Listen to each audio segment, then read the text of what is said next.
Hello everybody, how are we everyone? How we diddling? Thanks for coming along, whoever's there. Who have I got there? Lord Maiden, hello, how are you? Bobby, how you doing? Ortega, hello, how you doing? I see you commented on my one of my previous posts before, thank you very much for that. So those of you who've been wanting me to do a live stream again, which I had been meaning to, you can thank Bobby for that, because Bobby said he'd been wondering where I was, and I'd been meaning to, just, you know, stuff getting in the way. Different Gear TV, bloody good timing, just thinking I fancied watching a live stream. Nice one. Well, I'm glad to be of assistance. Glad to be of assistance, my man. So yeah, I'm painting some Rumbleslam. I think I'm going to do a review on Rumbleslam. I think, or at least I'm going to do like a top 5 miniatures games that aren't your average miniatures game. You know what I mean? They're a bit different. You know, they're not just, you know, people across a battlefield from each other, or just another skirmish game. And Rumbleslam very much fits in that thing, because Rumbleslam is very much one of these sort of hybrids between a board game and a miniatures tabletop game. The game itself plays completely like a board game, but it's got a decent amount of the hobby of the aspect of it, because the miniatures need assembling, they need painting, if you obviously need to, but you can get, I've got like an, oh yes, thank you, Different Gear TV. I am feeling myself once more, feeling fabulous. What was that? Yeah, so there's the painting and hobbying aspect of Rumbleslam, which very much then puts it into the realms of a miniatures game like any other for most of us. Sorry, been a very long day. And I think it's a great game. I think it's an absolutely fantastic game. When I was a kid, I was a big WWF fan. I absolutely loved the stuff. And then actually, not long after my son was born, I think, who's now 6, maybe when he was like 2 or 3, maybe a smidge more earlier than that, I started watching like the highlights on YouTube of Raw and SmackDown and stuff like that, and I started listening to a lot of the podcasts like Chris Jericho and Stone Cold Steve Austin's podcast and JR. Sorry if you have no idea about wrestling, you have no idea who these people are. If you don't, you should. And I find the industry of wrestling, like the way they come up with the storylines and the way storylines flow and the characters they play and the sort of acting they do, as it were, I find it fascinating, absolutely fascinating. And I always, that's kind of the bit I've grown to like it from now. My wife sort of laughed at me for when I started getting back into it and watching it again, and I was like, it's kind of like it's my soap opera. It's like my EastEnders. You know, I get into the storylines and stuff like that. I'd every now and then I'd watch some of the pay-per-views, because they're just good fun, big extravagant events. But for all the weekly shows, I'd just watch the highlights. But yeah, I love it. I think it's great. And Rumbleslam is a really fun interpretation of the wrestling world. You know, all these stupid fantasy races. Like I have a man shark who's just ridiculous and awesome, and then there's obviously plenty of miniatures who mimic or take point of the real life very famous wrestlers. So one of the ones I'm painting tonight here is, I think he's called Gravedigger in the game. He is the legend, the phenom that is the Undertaker. And then yeah, here's the 2 I did the other day. It's quite quite pleased with them in general. It came out really nicely, just for a nice quick. Probably both of them probably only took me about 30 or 40 minutes each, if that, you know. Yeah, it's a really nice game made by TTCombat, and they you can buy like a laser cut MDF ring, which I have got around it somewhere, but I just don't know where it is right now. But even in the base set, it comes with, and I think this is almost excessive, but a real nice neoprene mat for the ring. And like I said, in the board game set, it's just played on squares on a grid. You know, everybody's got their stats and their special moves, and it works around a set of 3 dice. So you have bronze, silver, and gold dice. Obviously, gold being the better dice, and so forth, and silver being down to bronze. You know, the more hits they'll have on those dice, and you know, standard attacks and stuff like that. So you have your grappling and you have your striking and stuff like that. It's just great, you know. It's really, really good fun. What we got? Lord Maiden. I've not seen them wrestle for years. Hello, my lovelies. Hello, Mr. Howell. How are we doing? Have you been watching AEW? Yeah, I haven't really been watching Ortega. I haven't been watching AEW, but I certainly paid a lot of attention to it initially. Because it was quite fascinating that, you know, Cody was trying to make a company to actually rival the WWE, and because he was able, because WWE now, because it became all about the shareholders and everything like that, it's so family friendly now that a lot of the stuff that it in its peak during what's known as the Attitude Era, which was Stone Cold Steve Austin and all these people, they made it so famous. But they did, I mean, some of the stuff Mick Foley did and all these people, the stuff they did to each other, they're just not allowed to do anymore, you know. So companies like AEW and like some of these other smaller indie companies, like I can't remember the name of the other big one. I don't mean the one that was owned by the Smashing Pumpkins guy.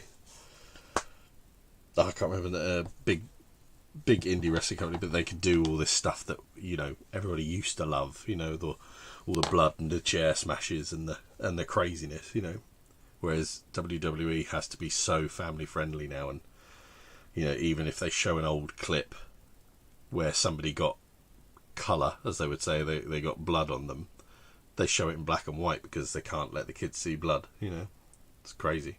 They're essentially the Disney of WWE now. Of wrestling, sorry. Mr. Summers, hello buddy, how are we? New Japan Pro Wrestling, that's not who I was thinking of. It's an American. I haven't got into New Japan Pro Wrestling so much. I did watch some of it, but it's a lot harder to watch, and it's amazing the different ethos. So this is all part of the industry that I find it fascinating, because New Japan Pro Wrestling is really revered, and they're really all about the stories. And like when they say that, like when you go to a massive event for New Japan Pro Wrestling, the crowd is so different. Like they've got their very austere, respectful Japanese way, and like it's not like where you probably go to an American one where everybody's hooting and hollering and cheering and beer flying and they're shouting. It's probably a bit like being at a football match here kind of thing. In Japan, they're all sitting there sort of quite quiet and quite revered, and then somebody will do a particularly good move, or a heel will do a comeback or a fight back or a high spot or something like that, and they'll be like, you know, well done. It sounds almost very British, stiff upper lip, like you're at a polo match or something. So yeah, it's a very different world, but I can't think what the Daniel Bryan, or as he was Bryan Danielson then, he came through it, and a lot of the people like Samoa Joe and stuff, they came through the ranks of the one that I'm trying to think of. A lot of the AEW people got their name in this other indie show. Like, I just can't think what it's called. For the life of me, I cannot think what it's called. No idea. But anyway, how is the world treating everybody? Are we all well? I suppose I better do some painting. So yeah, I've got so I've got the rest of when you get a team of they all run for like casinos, but I haven't really got into all that aspect of. But you usually end up with like a bruiser, who's like this guy who's good at like punching people in the face. Then you get this guy who's good at grappling people, and then you often get like high flyers. So these are the goblins that go with them. And then you usually get a big one, and then so that's the big troll dude. So usually a team, like a faction as you would buy them, is made up of about 5 people, but you can build it as you like, and you get benefits from them all being in the same casino and stuff like that. But then you can mix them and match them and stuff like that, and bring in star players like star players, like legends, like, you know, like he's not affiliated as such. He's affiliated with a casino, but he's not part of a team per se. You know, he's more than just anybody. You know. Ortega, I've been watching some AEW as I found it was on ITV4. Oh, is it? Oh, I might actually start watching it then. I don't know why I kind of stopped watching WWE. I think I was just getting a little bit bored. The storylines were getting a bit tired. So it's turned into the wrestling podcast, the wrestling live stream, rather than a painting live stream. Yeah, I think I might start watching AEW then, 'cause it's a bit interesting, you know. Some big wrestlers left WWE to join AEW, you know, Chris Jericho being one of them, and former member of the Shield, Lunatic Fringe, I've forgotten his name now. Tony Howe, good job here, just having a crafty cig before I head up to third bed? Up to bed? No? Head up to what? What are you doing, Tony? I'll head up to the cave with my Winter Willows band in my nearly finished snake. Oh yeah, I've got my I'm bloody Oathsworn, mate. I mean, you can't knock them. I literally ordered these things late Wednesday. So these are my new ones that have just arrived. There's not many more in the range that they have that I currently want to get, but I don't know how well you'll be able to see them because they're obviously all silver. So this is my. In fact, you might be able to see it. No. So this is night hair. That's a little bit easier. Night hair. Which I'm very much. I just love his poses, as I keep banging on about. A friar mole who's like, you know, very forcefully giving his scripture, which I love. The barkeep, I don't know if you can see, there's the hair, and he's, you know, polishing a tankard. You know, he's got this very quizzical kind of look on his face. Little mouse ranger, and I think it's a mouse burglar. This one. Somebody I saw had done like a classic little eye mask over him, and then another hair knight, like brigand kind of. So yeah, I'm really looking forward to getting to them in the little slow grow league that we're going to do on the blackjack. Bobby Clark, I'm reading Burrows and Badger book later tonight. Good man. Lord Maiden, Burrows and Badgers. I have over 50. Is there even 50 in the range? Ortega, I love the Burrows and Badgers. Need to get them on the painting table. Currently painting the Drowned Earth. Yeah, that the Drowned Earth is interesting. There's some of the miniatures are very, very weird.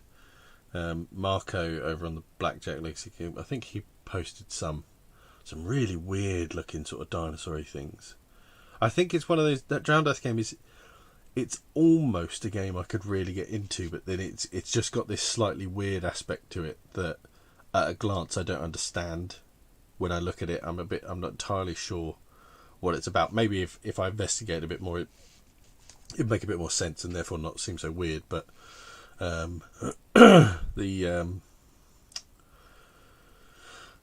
love dinosaurs, you know. I really want to make a sort of Jurassic Parky kind of game. Or like a Lost World game. I think I've got the rule set for called Her Majesty's Service. I think for one of the rule sets for Osprey, their Blue Book range, and that's kind of like Lost World. You know, Victorian explorers going to find like King Kong and like Congo and that sort of slightly bizarre stuff, you know, but you could easily do dinosaurs and that sort of thing. Lord Bane, there's over 100 models in the range currently. That's 750 quid for all of them. Yeah, I mean, I was oh god, yeah, it probably is, because when I was going through it to buy these ones the other night, there was 11 pages, and yeah, there's a lot on each page. Tony Howe, Marco is sickeningly talented. It's an honour. His stuff just, I mean, like I've said many times, I'm a pretty quick painter, but I'm a quick painter to this standard. Marco is a quick painter to, I would hasten to say, like award-winning standard. You know, I don't necessarily mean like Golden Demon. I'm sure he I'm absolutely no every confidence he can paint to Golden Demon standard. But his quick stuff is award-winning. I mean, it's so clean, it's so good. I think I'm going to get the gobbos done first. Now, I'm loving contrast paints now, and there's one paint that they really dropped the ball on, and I didn't use it for any of mine, but I did use it on a miniature at some point. And it's the orc flesh one, and it's one you think would be, you know, an absolutely perfect one that, you know, they'd make sure, you know, because you really want to get it right, because it'd be such a massive time saver. But the orc flesh one it's not what I consider to be orc flesh at all, like not remotely. It's really like emerald green, and it doesn't, from my one use of it, it doesn't flow in a way that makes it really nice for making very quick job on an orc skin. Now I actually use the Plague Bearer flesh, because I think that is a far closer, if you imagine that's a slightly muddy version of it, and it comes out a little bit brighter. I think that's a way closer resemblance to orc skin than, where is it? Than, yeah, that. I mean, look at that. That's a real deep, dark green. Compared to that, I don't think there's anything in it. I don't even know why this exists. Certainly not with orc written on it.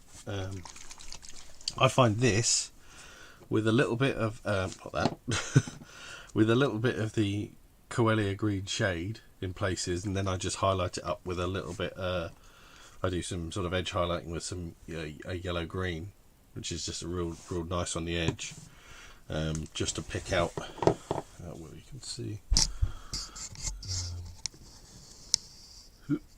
There it is. Yeah, so I mean, like, you could see a little bit more. In fact, actually, sorry, it's a bit easier on this guy. So yeah, you can see where I've used the shade, you know, on his abs and stuff like that, and then just use the yellow green just to lift the top areas and highlight around the ridges and the bone structure and stuff. But can you imagine? Look, that's not even... It's just not even in the same realm as Orc. It's really weird. And that's one of the paints that I thought, you can't really get that wrong. That can't... You're not allowed to get it wrong, you know. It almost makes contrast paints not appealing to Orc players, you know. I mean they're good for all the other bits, but for one of the main bits that it could be so good for, and it's just not. Oh, right.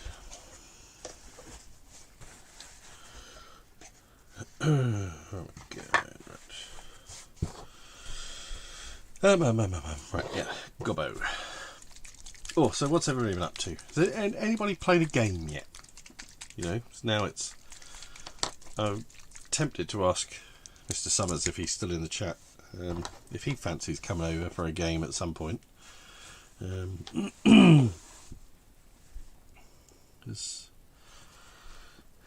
We did some socially distanced socialising a couple of weeks ago, which was fun and nice.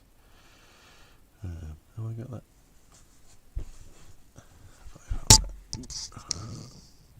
More focus for it.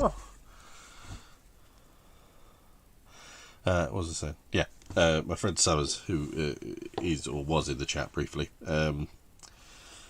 we did some socially distanced socialising, and yeah, you can. I'm still not entirely sure on the rules. I never entirely understand what the rules are. So I'm tempted to ask if he wants to come round for a board game of some sort one night.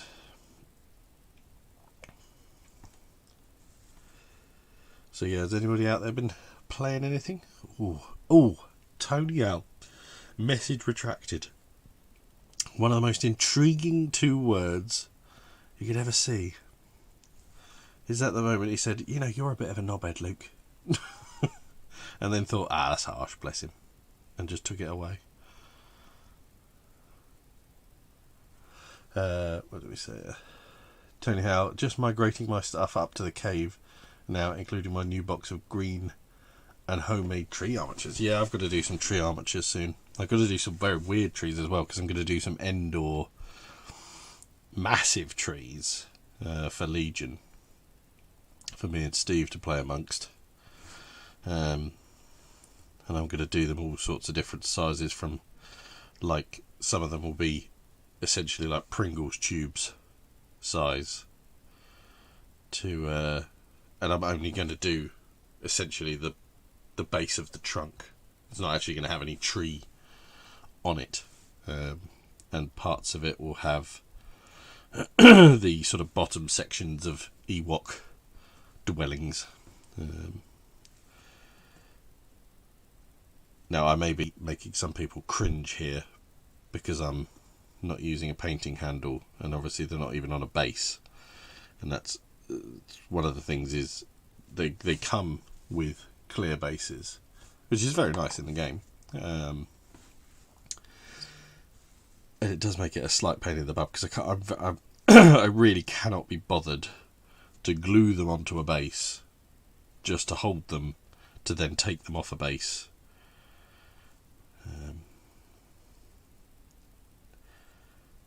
And I tried at one point like blue tacking them, but that doesn't... I've played with them blue tacked to bases, but it doesn't particularly help when you're trying to paint them. What we got? Bobby Clark. Sorry, Ortega. Sadly, not played any games yet. Bobby Clark, no games. I've been painting a marble temple, which has been fun. I mean, right. If you people are on Instagram, get over to Red Eagle Games. Red Eagle Games. Where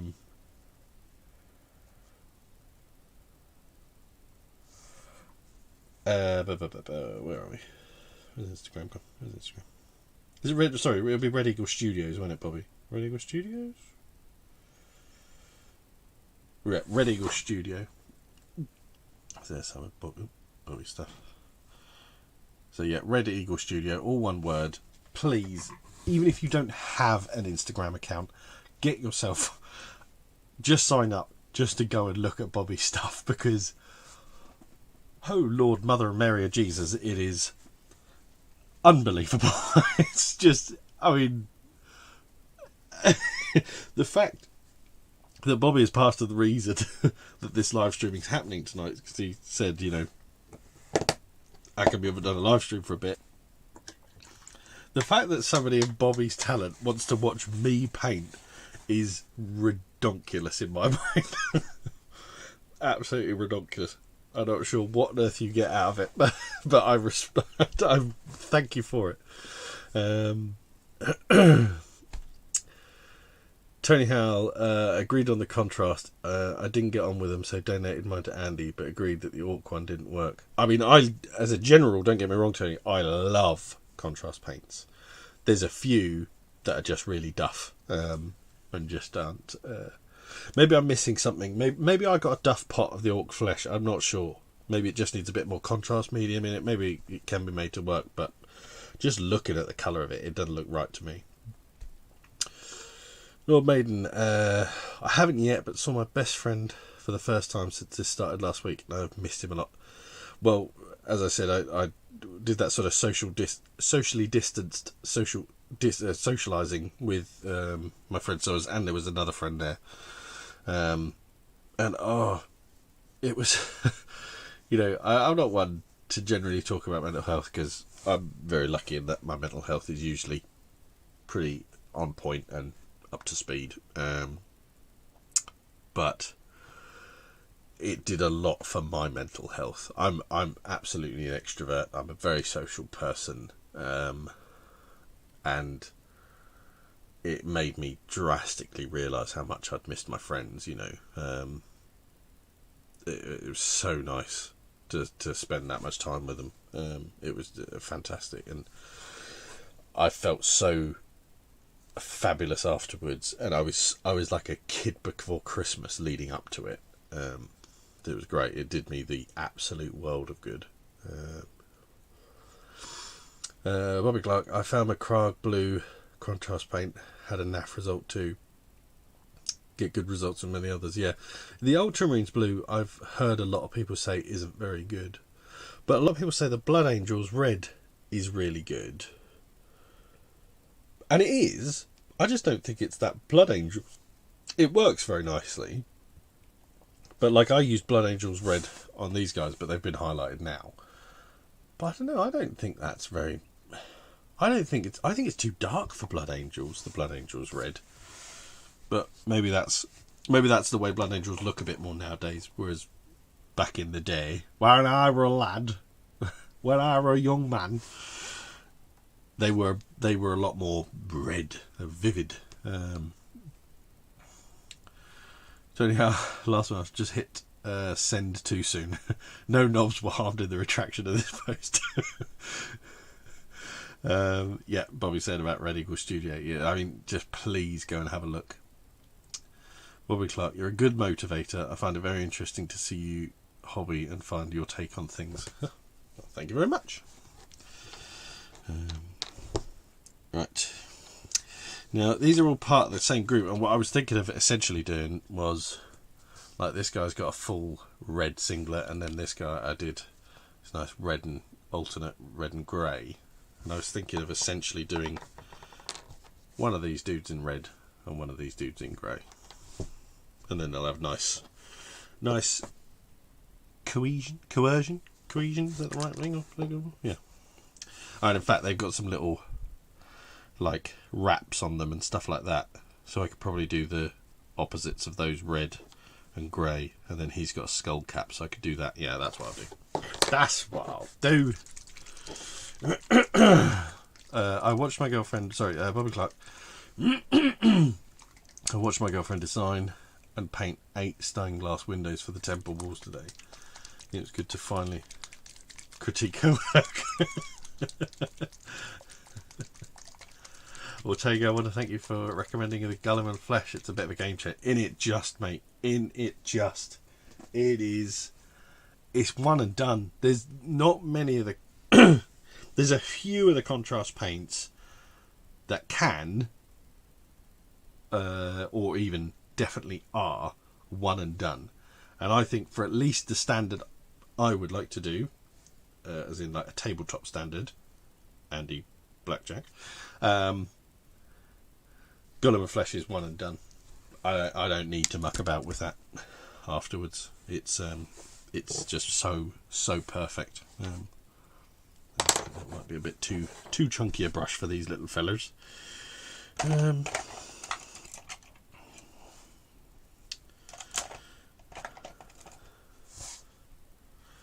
Do Tony Howe, that's the funniest thing with poor mental health. It creeps up on you unnoticed. Good to hear that you got that much needed uplift at the right time. But absolutely, I did. Yes, it was.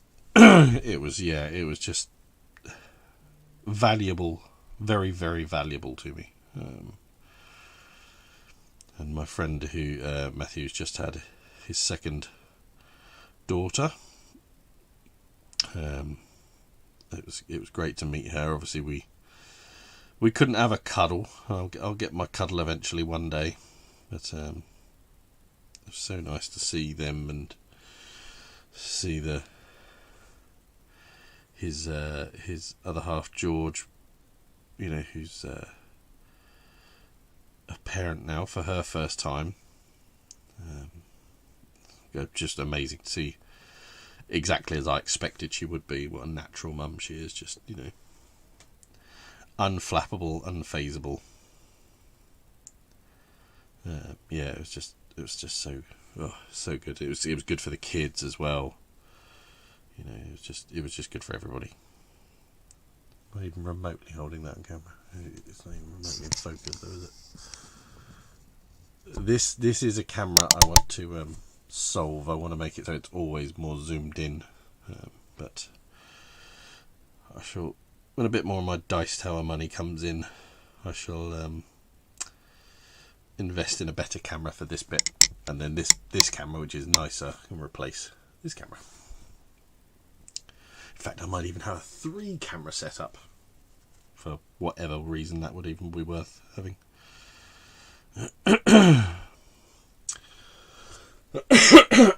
Bobby Clark, and thank you for the shout out. My girlfriend said my ego doesn't need stroking anymore. I think it's only egotistical if it's unjustified, and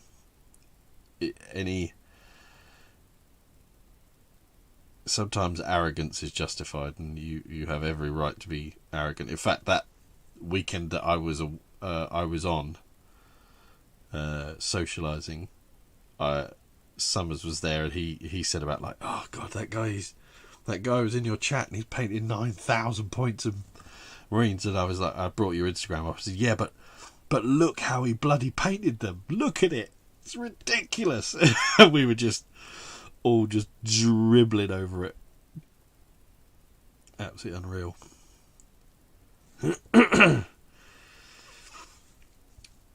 Tony Howe, I put Skeleton Horde up there as one they got right, along with Snake. Yeah, Snakebite Leather was one of the ones that I was in my head saying it certainly can be one and done. You can give it a little bit more if you just want to get a little bit more sort of burnishing and sort of weathering on the, like an older style leather. You could do a little bit more of it, but that really is just like a case of like a bit of a Nuln wash or a slightly darker brown wash. Like the feet and the gloves of these guys is just a one and done snakebite leather. Didn't need any more on those. It was absolutely fine.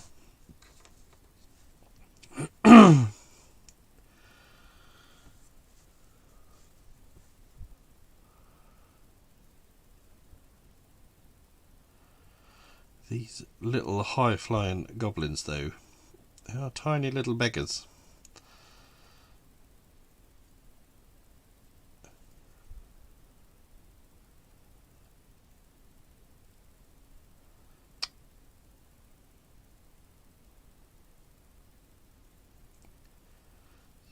better.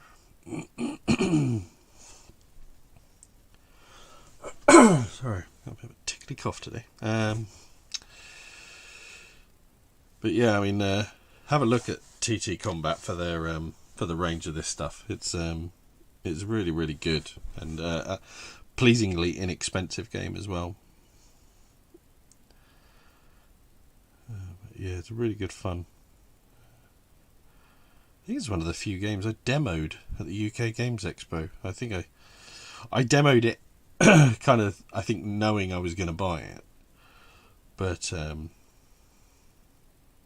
think I demoed it more as a precaution because I think I didn't really know too much about TTCombat at that point, and how much, you know, how good it definitely was. And then I had a demo of it and I was like, oh yeah, I'm in.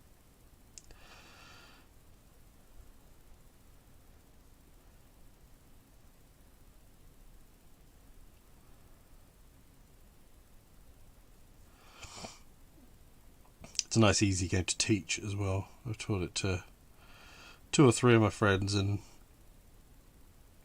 real simple, really understood it. Friend Steve really liked it when we played it.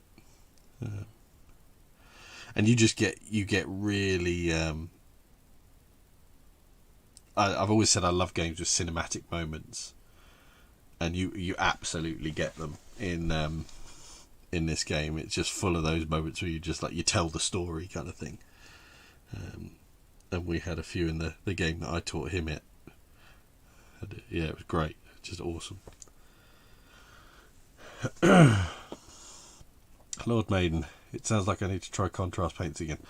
I would certainly urge you to. I think they're probably not for everyone. They're certainly for me though. It just, for what I want to get out of painting nowadays and the standard that I want them to get to, they're just a real game changer for me. Yeah, really. So useful. This gives such a good base to work around. Quick, efficient, and good at what they're doing. Once you kind of get, you need to. They're not quite what I thought they were when GW put them out. But they kind of work well for me because it was a technique I used already of doing like a white undercoat and just doing washes for stuff, and it gives that, it essentially does the contrast effect, you know, of like shading and pulling in the recesses. It's very good for doing lots of like board game stuff and things like that. And these just do it a little bit better than that technique. Bobby Clark, plenty of room for doing some fancy patterns or face paints on those models. Are they 28mm? They look sizable. Yes, they are 28mm. I mean, like I said, these particular dudes are very little, but like, yeah, these dudes are big. Yeah, they're a good sort of. They are 28mm, but they're a good chunky 28mm.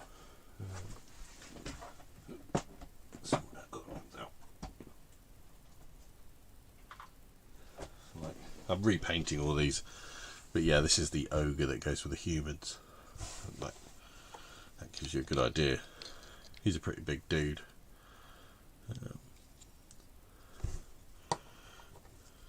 And then Doink the clown. I forget what his name is now. But yeah, I've seen some really good paint jobs here with. People have done some really cool stuff with his boots and stuff, but yeah, you could do some really good stuff. And there's obviously lots of big miniatures and lots of sort of standard 28mm size dudes. Different Kid TV, any of you guys pre-ordering the Indomitus box? Just a part of me really wants to. Part of me really wants to get it, but I know I don't need it. I just know I don't, but I'm very tempted. Very, very tempted. for, I don't know why, just for the painting aspect of it, I think. And it would be a nice addition, not that I play it anymore, 40k, but it would be a nice addition to the Necron army I do have, which is a pretty damn nice big army.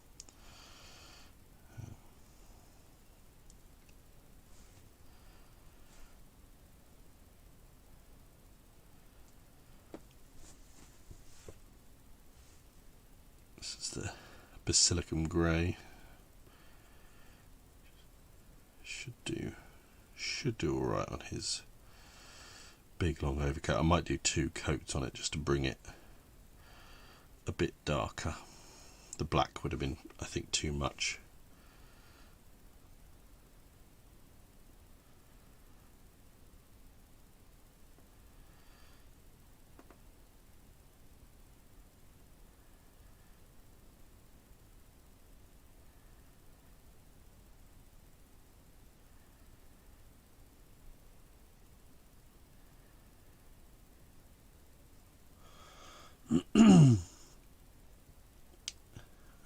Tony, how contrasts aren't for me because I have an odd painting style, but I'm open-minded and appreciate how much of a game changer they are, so I can't diss them. I just know they don't see me. Yeah, I mean, that's, can't say it fairer than that, can you, Armin?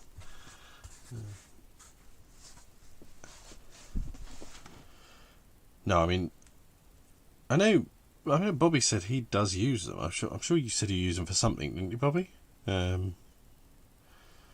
I mean, I look at like high-end painters like Bobby and award-winning painters, and I just assume they're not for them, but there's definitely stuff they can do. I think they're a time saver. That's what I think is really their key USP.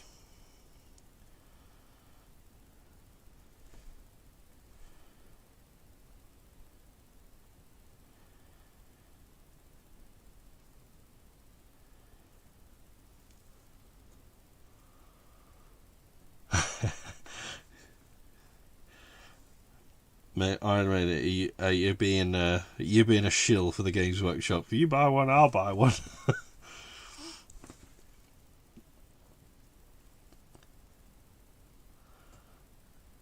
Oh, sorry, Different Gear TV. Sorry if you do it.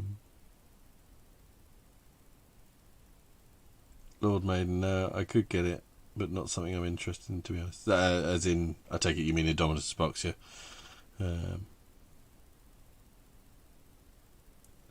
Bobby Clark. Yeah, I'm not, as I'll be painting loads for clients. Might wait for the starter set, though, for myself. Mr. Hughes, hello, sir. How are we? Are you well? For those of, I think most of you in the chat will know who Dan is. Dan has a great podcast called Sporadically Bored. A podcast it came from the world of board gaming, but past its inspiration, it's barely ever touched the world of board gaming since. But it's a great podcast with him and Mike Delicio, one of my colleagues at the Dice Tower.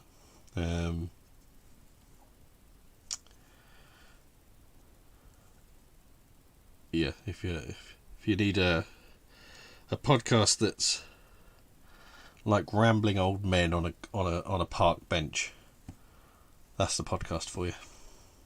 Putting the world to rights in new and interesting ways.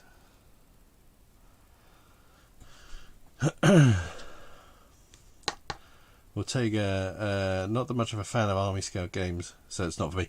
Yeah, exactly. I'll take it. That's exactly it. I mean, like I said in somewhere, I forget when I said it. It really army scale games, and it's not even necessarily, I think, that the game's for me anymore. It's not what I'm looking for. I don't buy miniatures. There's very few miniatures I'll buy for games I don't play. But equally, the chances of me actually playing many of the miniatures games are really actually quite slim. But I do kind of need to at least want to play the game to bother buying them. You see what I mean? So like Burrows and Badgers, I find the world and the universe very intriguing. There's such a good chance that it'll be a long time before I ever actually get around to playing it.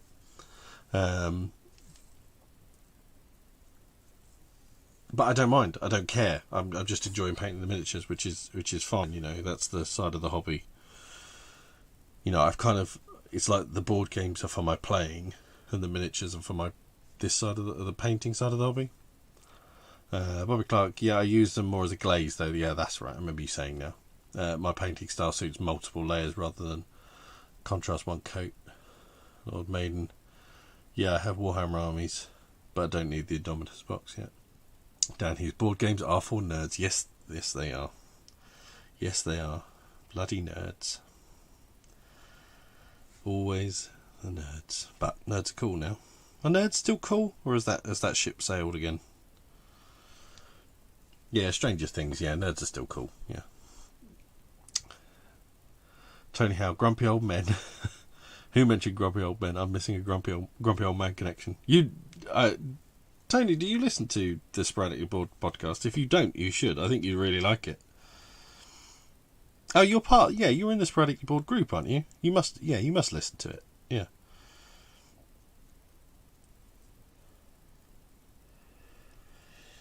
God, it's a real pain in the bum painting miniatures that haven't got a base on them. A real pain in the butt. I need to find a way around it at some point, because I can't do this for all of them. It's too much of a pain in the arse.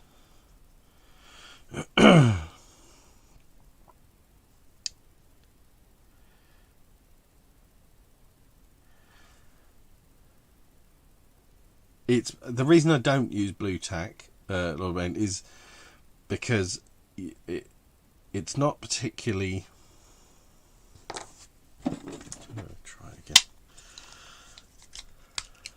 I did do it before, but then I found when I got to the shoes I couldn't do the shoes because they're too in the blue tack, and like sometimes the pressure of the brush just kept making them move. Maybe I can get on alright with that, actually. It'll be maybe easier when I've got my red grass painting handles that arrive somewhere in the next few weeks, hopefully. And I'll have more than one holder, which will be nice. I'm looking forward to them arriving. And using a wet palette again, which will be nice. It's been a long time since I used a wet palette.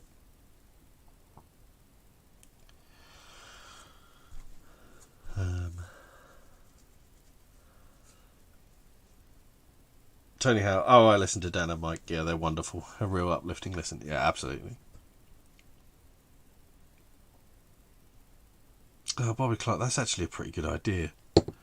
There are some that I couldn't do that with, but there's most of them I absolutely could. That is a really good idea. Drill a hole in the leg and whap a paper clip in, attach it to a cork. Yeah, that is a good idea. Or even just being able to hold on to that section of wire would be good.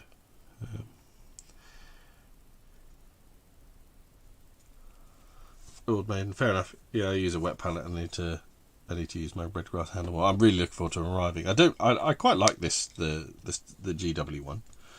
It's perfectly fine. But the red grass ones look great. Look really comfortable.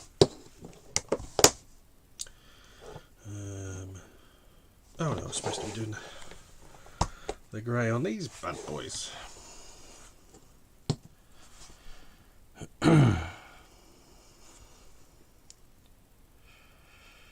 So what's anybody working on anything particularly interesting at the moment? Is anybody painting now while I'm painting?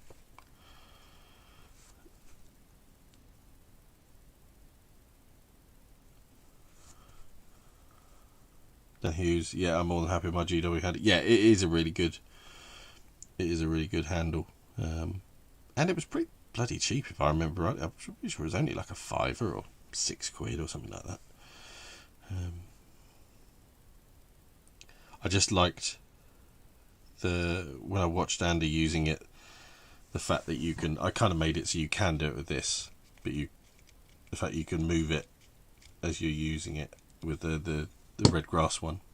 And they were a really good price in that Kickstarter. I thought they were really, really good.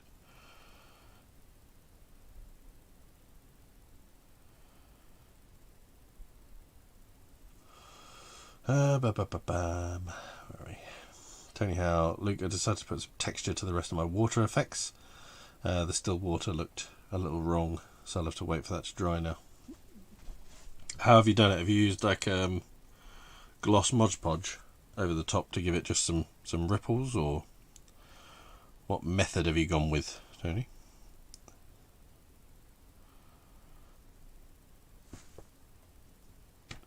Lord Main, I'm gluing my Forces of the Abyss Vanguard models, and then some bad Squibbo Amazons. Was it you, Lord Main, that bought the Elementals one that I saw? I saw on Black Deck Legacy Group it came up, and I remembered you mentioning, I think on one of the live streams the other night, that you'd bought the Elementals. Very intriguing game. Till Andy put up that poll, I hadn't really given it much thought. I'd heard that it was a bit like, Mantic's answer to Mordheim, which did grab my attention because I quite liked Mordheim. Didn't play it as much as like Necromunda and stuff, but I played it and enjoyed it with mate Lyndon. But yeah, then when I saw it so far up the poll, I was like, this must have something about it, this game, then.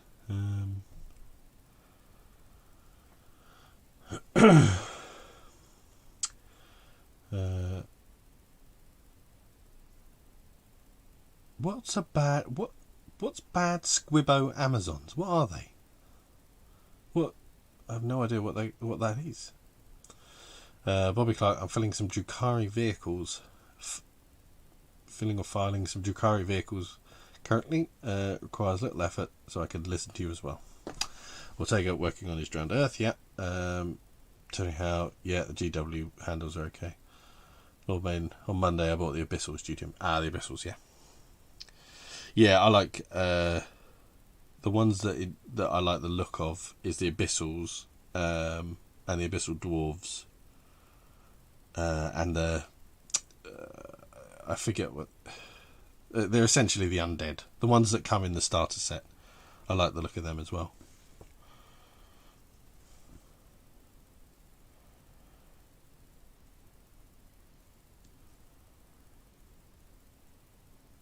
Have you heard of the Dice Bay?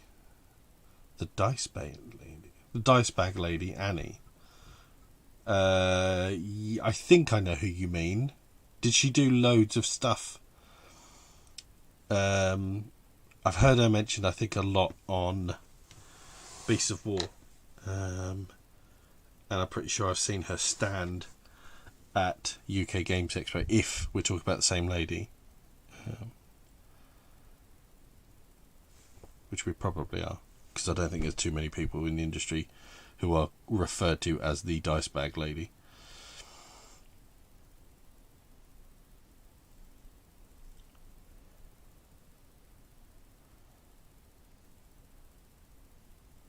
I think she made a load of bags for Beasts of War or something, didn't she? I'm sure I saw something along those lines.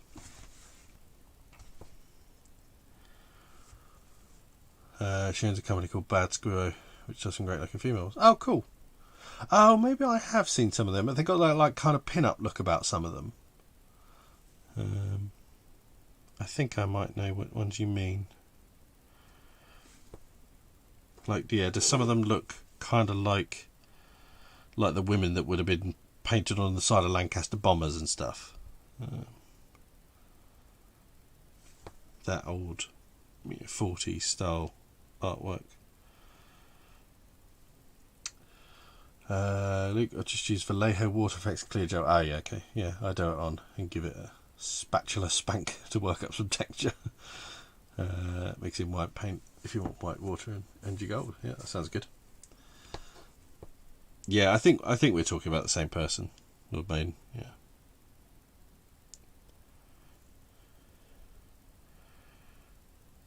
You painting anything, Dan? I think you're on and off with your painting at the moment. But you've been painting a lot of sort of generic fantasy stuff for Cora Quest. Any of that on the table?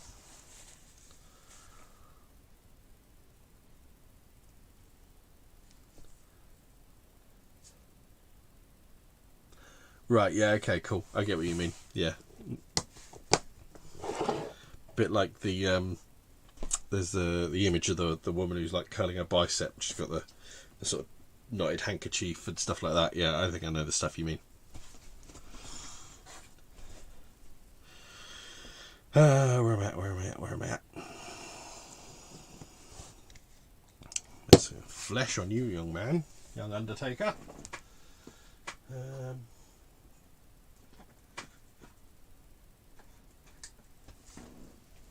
I think I'm actually going to give him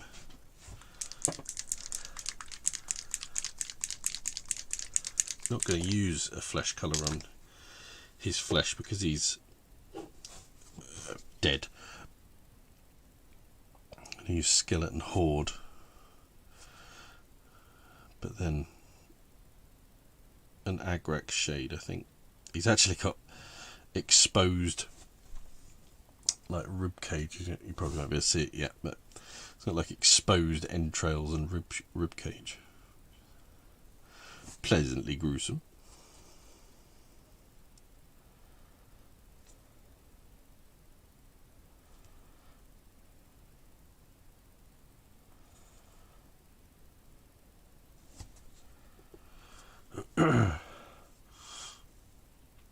I've been following the Cora Quest out. Yeah, it's looking great. We had an interesting chat about it the other day. Cora likes all the mathematical bit of it, but not so much the creative writing bit of it, which surprised me because my son would be exactly the opposite.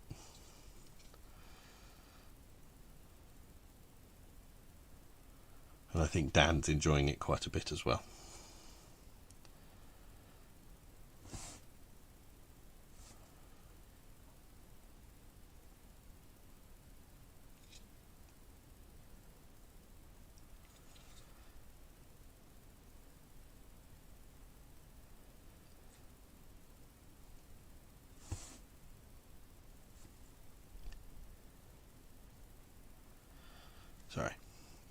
Sorry, I don't mean to get silent. I was just concentrating for a second.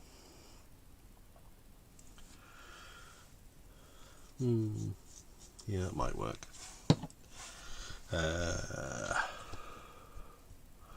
It warmed my little heart, anyhow. Yes, it is very, very endearing. Yes. For a crotchety old man, Dan can be very endearing when he wants to be.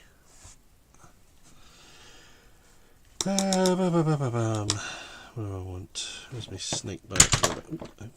Fell over, I might as well have a puff. Be right back, Budfee. Is that a pet name for me now? Is it, Tony? Am I your Budfee?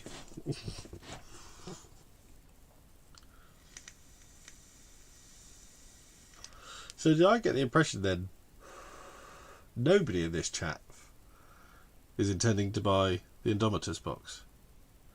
Is that right?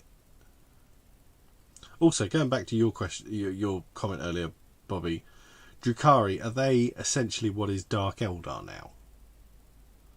Am I right in thinking that?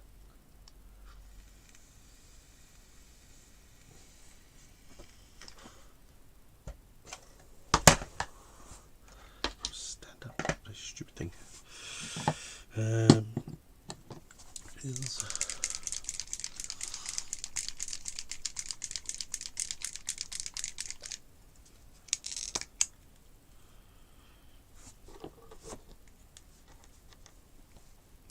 So, all of those people who said they haven't got a game yet.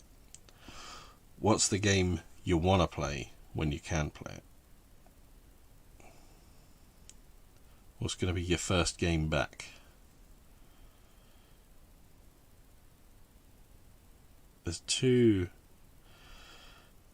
a few board games that I'm wanting to play. I really want to play a game of Star Wars Rebellion because I haven't had a game of that for ages. And I really want to play some Rumbleslam and some Dreadball. Ironically, the Dead Zone thing got me looking at all my Dreadball stuff again. Bobby Clark, correct? Yeah, I presume you mean about the Indomitus box. Yeah. Oh, Drukhari, sorry. Yeah, yeah, they are the Dark Eldar. They're cool.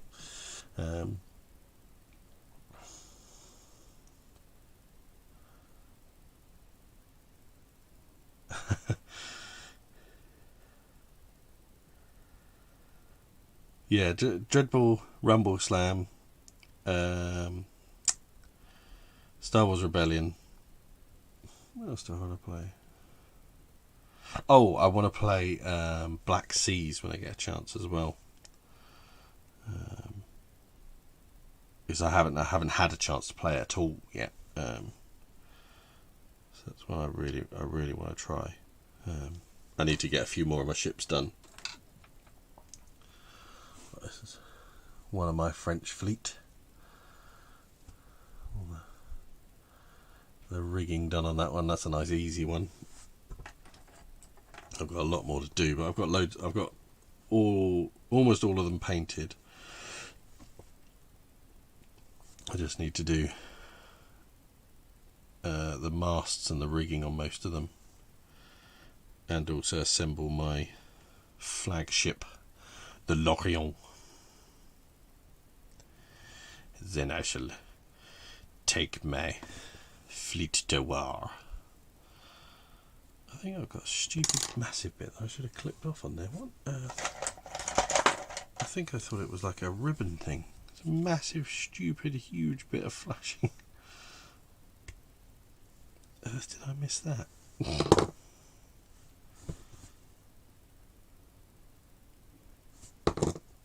Pillock. Yeah, that looks much better now.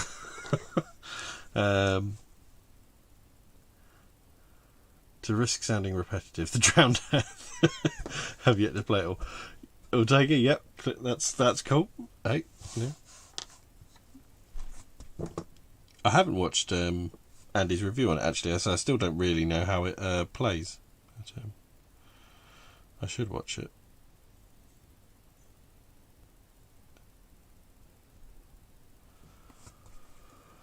Oh, we've got Blood Bowl. My girlfriend loses her mind when I whip out hot dogs at half time and make noises before the snap. Oh, I love it. I've played some Blood Bowl on a PC over the lockdown. I have my issues with Blood Bowl. Blood Bowl was one of my favourite games when I was younger. I played a hell of a lot of it. And I had pretty much all the teams. I loved the game. I loved the concept of the game. But as I grew up, I kind of started to...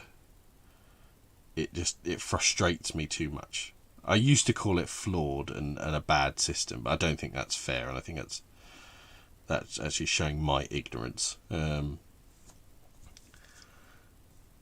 It just as much as I like chaos in games, there's too much chaos in Blood Bowl. And then Dreadball came along and I tried it, and it's exactly the game I want Dreadball to be for me.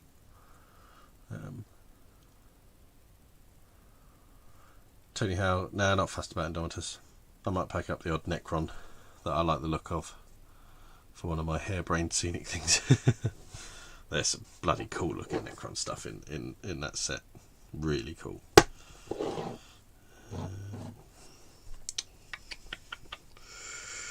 Where am I at? Right. A bit of green shade for me gobbos. A bloody little stupid thing on the back of this pot snapped, so this never stays open. Luckily, there are very few times that I actually need green shade. It's still a pain in the arse when I am using it.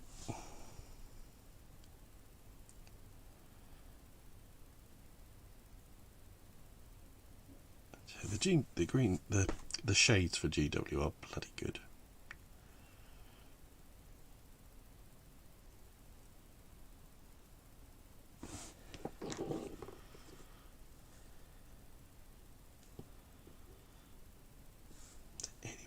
Prop that open. Ooh, ooh. Ha! That props it. That does it.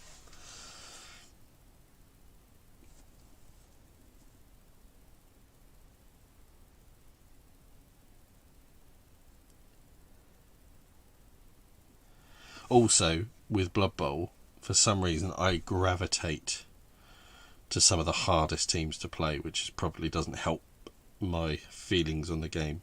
Like I converted a load of the the new style ogres, and a load of snotlings. I converted them to a Blood Bowl team, and ogres. An ogre Blood Bowl team is stupidly hard to get right, so I've never managed.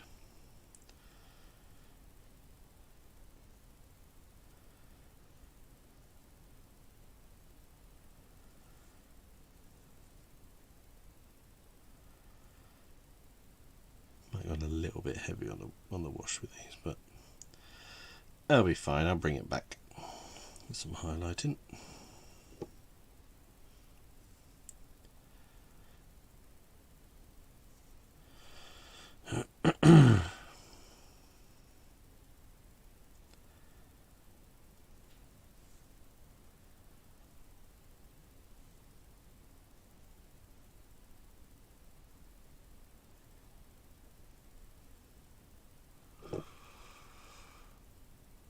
I think you should cultivate a Hulk Hogan mustache beard over the next few weeks, Mr. Expert. If I could grow a Hulk Hogan mustache beard, I absolutely would. I can get the mustache bit, but I don't get enough join down the side, so I wouldn't. It just wouldn't. From the crack in between my lips and down, it's never thick enough.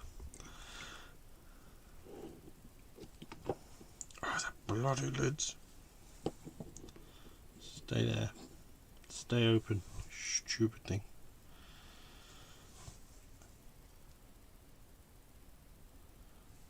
Too much, way too much. Oh, God, horrifically too much.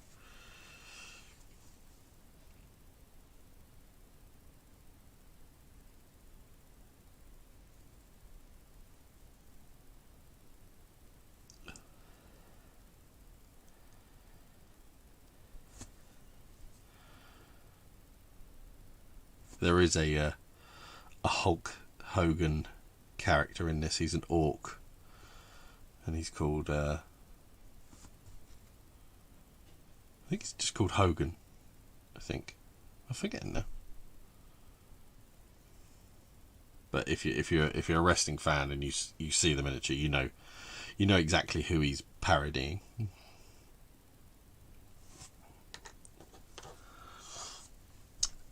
Tony Howe, tell me about it. My first and last ever tabletop game was Blood Bowl with the undefeated losing streak team. The Hornsey Hedgetrimmers Halflings. Yeah, see, Halflings is another one I gravitate to, and they're super hard to use. I don't know why I do it. I really don't know. I did take one of the really solid team like the Amazons or the Norse or something like that. You know, something really dependable and faithful. Although when I was playing it on the PC the other night, I played with Wood Elves and I really liked them. Really, really liked them. It was so nice to be able to move the ball so cleanly. But it was good fun. I did enjoy myself. You know, I still think Dreadball is for me a far superior game.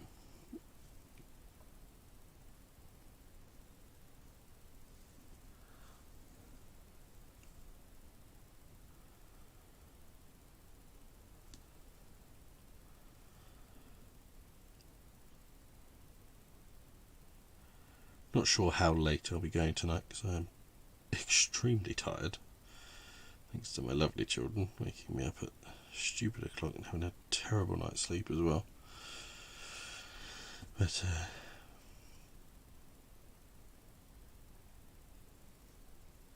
I imagine I'll go at least as long as it takes to get these three fellows done.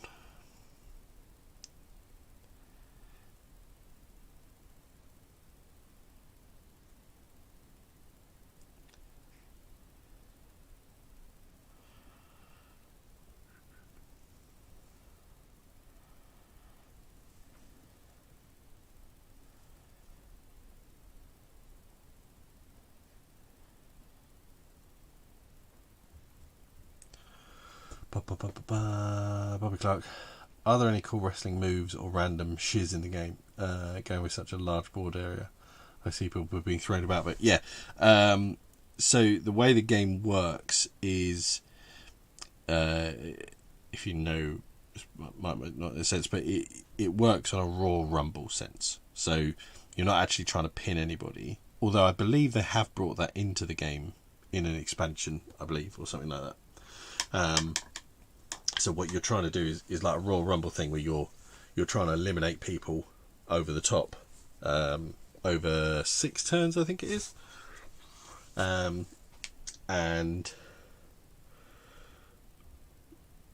what you do is each person takes, when you activate someone, I think they take 2 actions. I think that's how it works. And you could do. They've all got a card.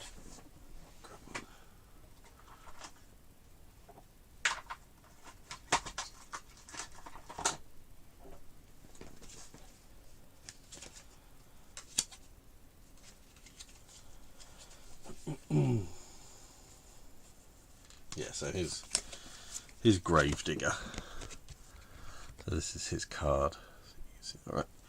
So yeah, so he's got his attack stat, and then that shows 2 silver dice and a copper dice, and then his defense, which is a gold, a copper, and a +1, so it's always 1 up. Then he's got his grapple, which is gold, copper, and then his dexterity, which is 2 silver. So you've got little things. So like if you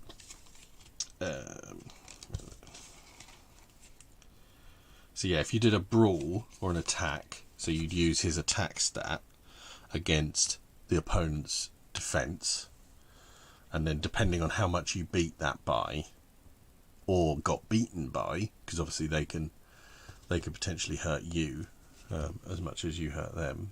Where's the focus there?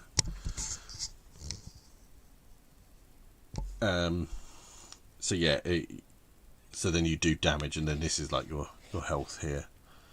A lot of people put these in like sleeves and then mark on them with like a dry erase marker. So then if you grappled somebody, you can do their grapple versus your grapple. If they're defending, they can defend with either their dexterity or their grapple, depending which is better. So obviously if they use the dexterity, they'll just get away from it. But if they use their grappling, they might be able to hurt you back. And then you've got a list of their special abilities here, and like their star rating, their movement, and stuff like that. And then if you go onto the back, so it then lists their. So this symbol shows what type of ability it is. So this is like a grapple ability, and then it shows that it's 2 action points. Oh no, you have 3 action points in it for each. Yeah, I think it's 3. Or is it? It might be that. That's your action point. I forget.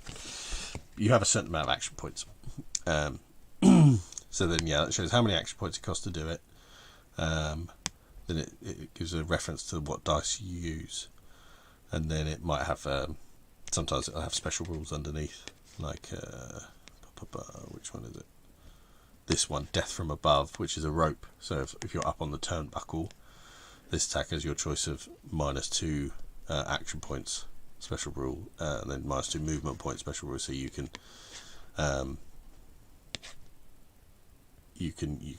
do different buffs and stuff. Then you get like crowd pleasers and heals, so you get where you want to get the crowd chanting, or you might be a heel where you want to get the crowd booing.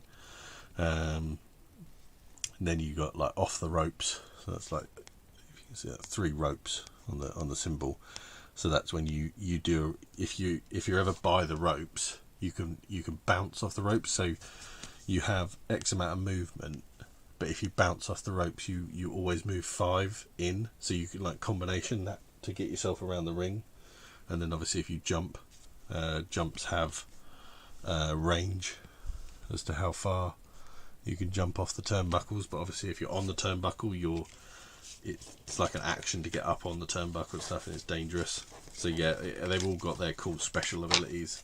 So like it goes back to, like I was saying, about those real cinematic moments that you get in the game, and it's real stupid good fun.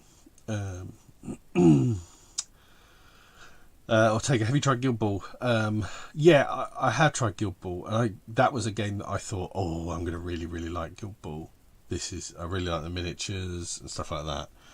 But it kind of just fell a bit flat for me, because it's not that it's a bad game.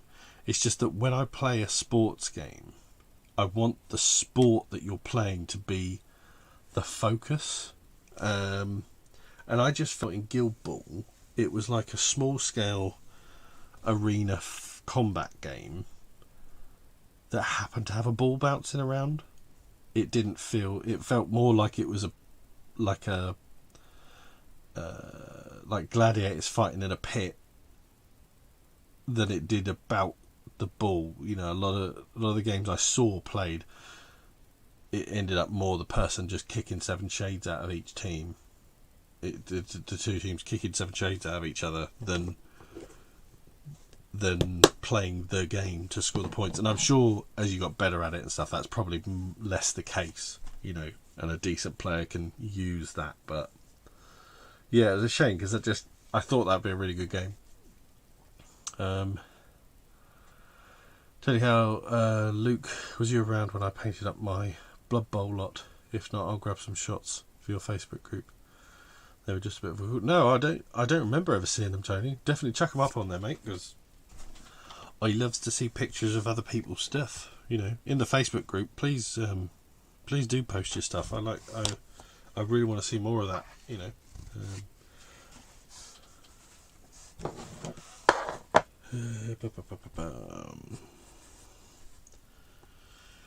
Red one. Put it back up. Actually, put it back. It's a rare one.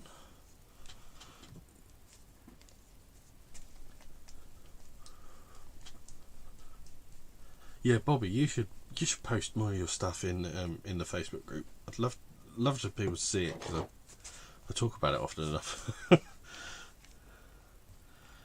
That smoke effect and the blast trail you got for, I'm going to say, intercessors? Is that what those jump pack Primaris guys are called? But whatever they're called. I mean, that trail effect was just, oh god damn, it looked good.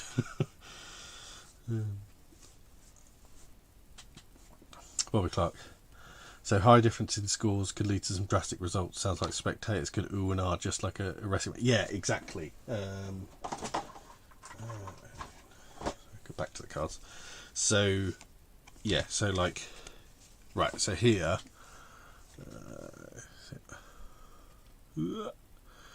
so this is a reversal. So if you got attacked but you did the better score as the defender, if you won it by 0 to 3, it's no additional effect. You just defended yourself.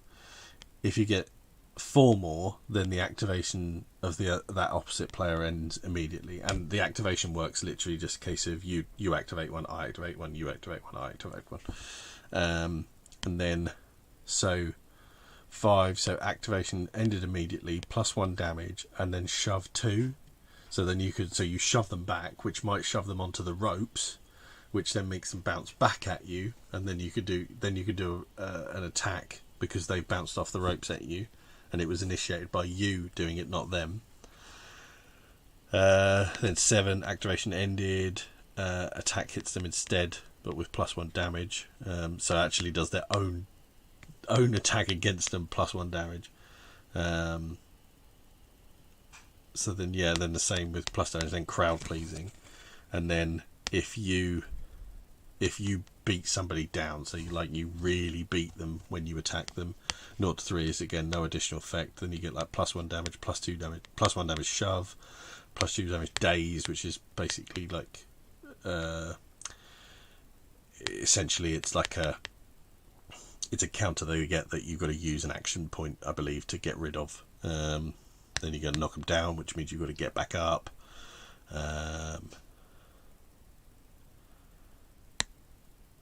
Oh wow! If you beat them by 8, which is massive, opponent their stamina is instantly reduced to 0. So that's essentially you kill them.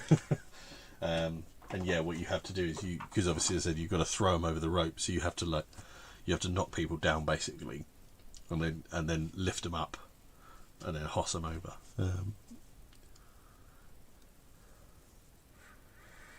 Rawbone interceptors, I think, or inceptors, close.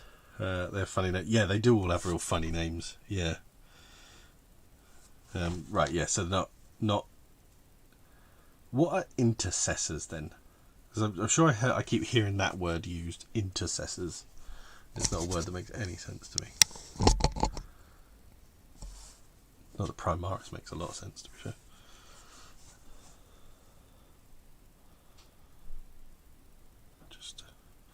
Just doing a little highlighting on the red.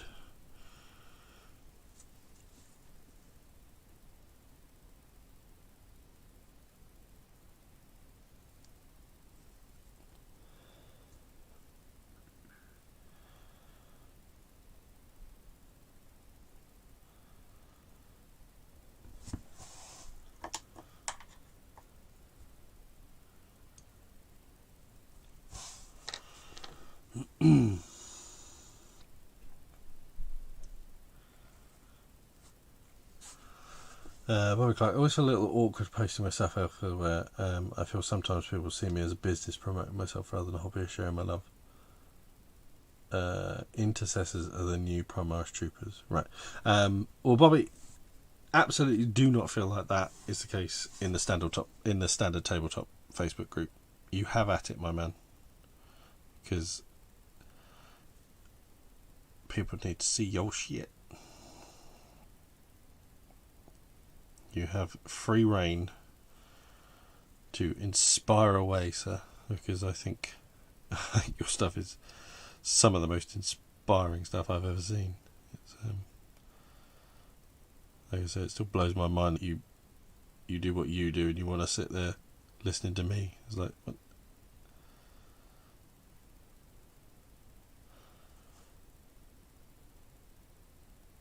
Oh, you bugger.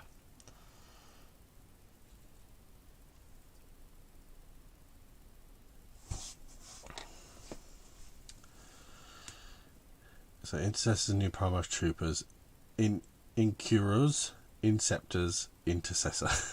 It's like they had the work experience dude come up with names. yeah, I'll give you that. Yeah, there's a lot of. I get the GW thing making, trying to,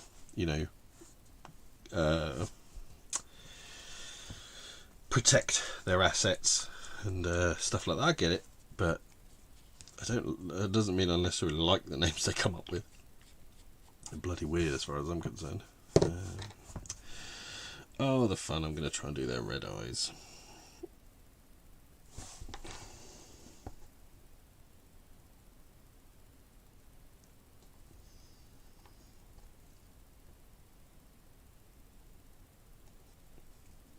I'm done.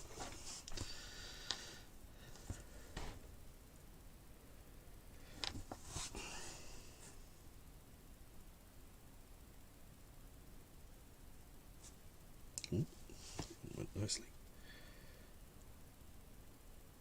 Oh, blimey.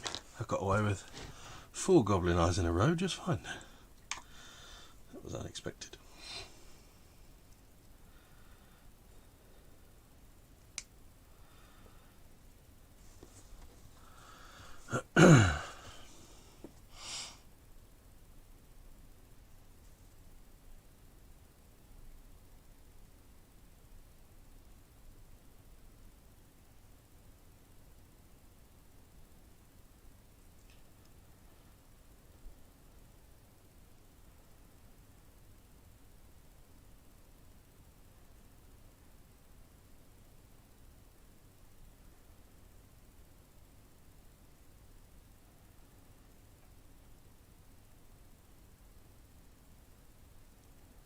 Sorry, don't mean to be quiet.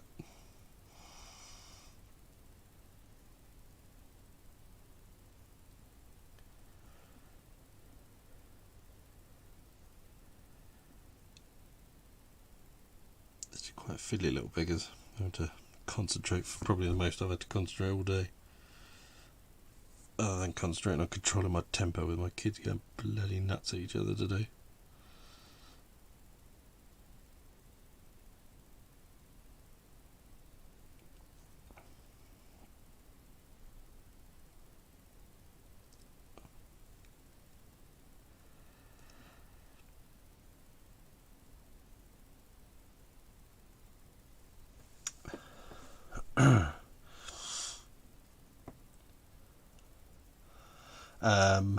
Yeah, Lord Main, I never do eyes right, white and then too much black. That's one of the nice things about Orcs and Goblins, you could just do a little bit of red.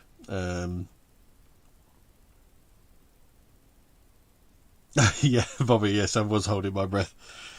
Yeah, and, you know, holding them against a solid surface as well, so I could try and move as little as possible. I don't, the way I do eyes, Lord Maiden, now, is usually I don't even do the white. If I even bother to do the black, I use one of these. So I've got varying sizes of these from like 0.2 to like 0.6, and there is such a nice fine point, completely controllable, and it's more than enough. I mean, way more than enough. It works, I think, really well. And sometimes just that little black is enough. I don't think you often need the white.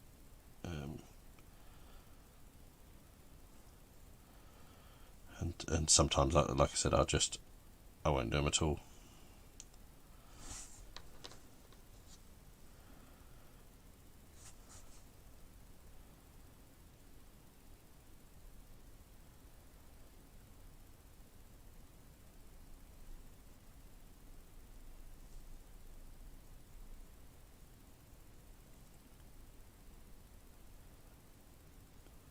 I think I probably hold my breath when I'm painting more than I realised.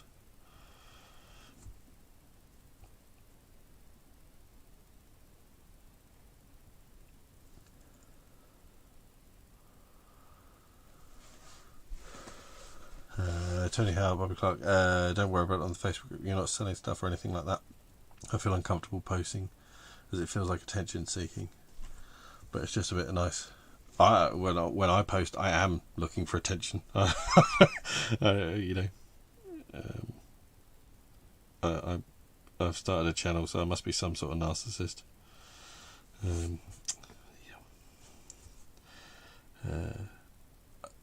You know, it's not necessarily. I'm not necessarily looking for like compliments, but I just like people to see it. Really, I'm not really sure what you call it.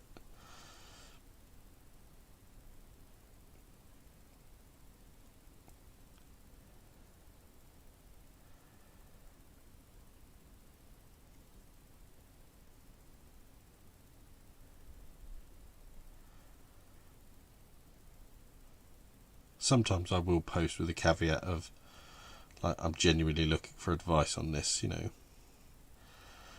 Something's not right about it, you know. But not usually. Every now and then, for the most part, I'm genuinely I'm pleased with something and I just want people to look at it. You know.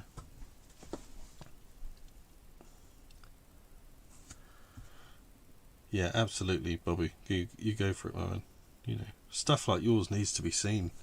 And hey, if you get some work out of it from, you know, you have at it, my man. I don't mind.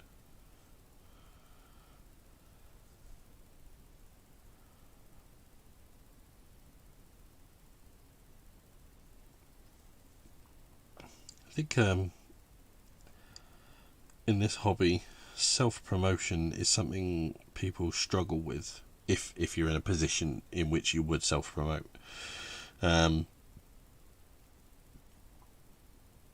obviously, such as like I am and you are, Bobby. Yeah, and it's not easy to. Sometimes you got to sort of suck it up and go, right. Okay, go. Right, okay, I'm gonna do some self-promotion. You know.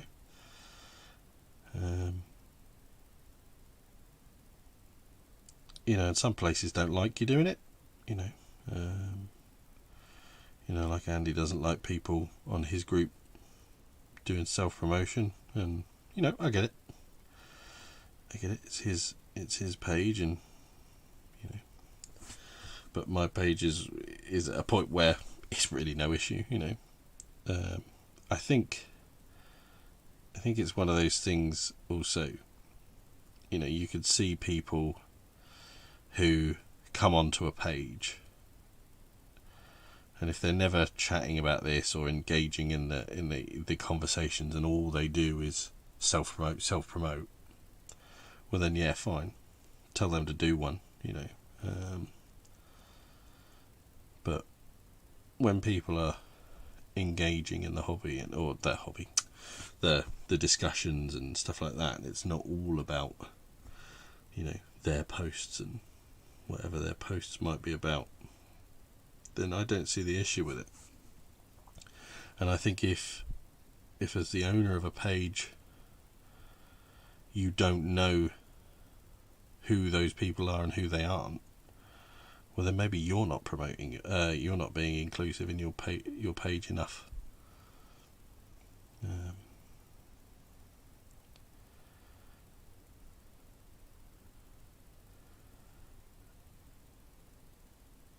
I think you know, if you've got a case of, look, if you want to promote something, just send me a message and ask me first. That's a pretty simple system to have in place. That's, you know, that's not a system that needs to be in place on my Facebook group's page. You know, you can have at it on there at the moment. Maybe when I'm making millions, then maybe we'll talk. But for now, it's just fine.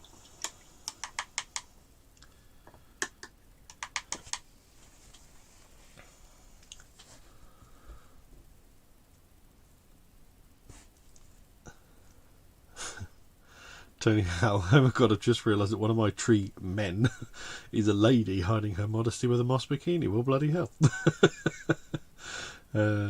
Tony Howe, I've never felt comfortable with self-promotion, as I never felt that I was that good. That's why I let my other half deal with sales. So what do you do then, Tony? What are you selling? Because I didn't even... You are so terrible at self-promotion, Tony, that I didn't realise you were selling anything. So, put me right there. What are you going on about? Bobby, it's interesting how Andy feels a little awkward when he receives praise. It's normally the only time he stumbles for words. Yeah, I think it's because it's that British thing, isn't it? You know, we don't know how to accept praise.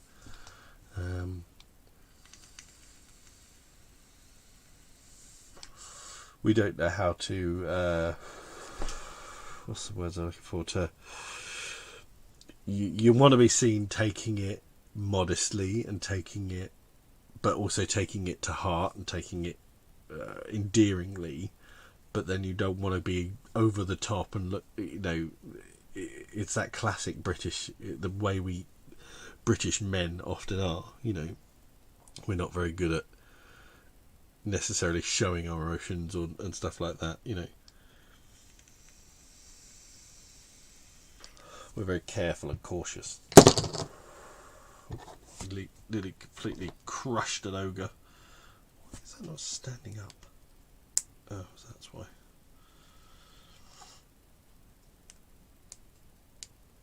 I'm really intrigued, Tony, as to what it is you're promoting, or not promoting, as it were. I must have missed something.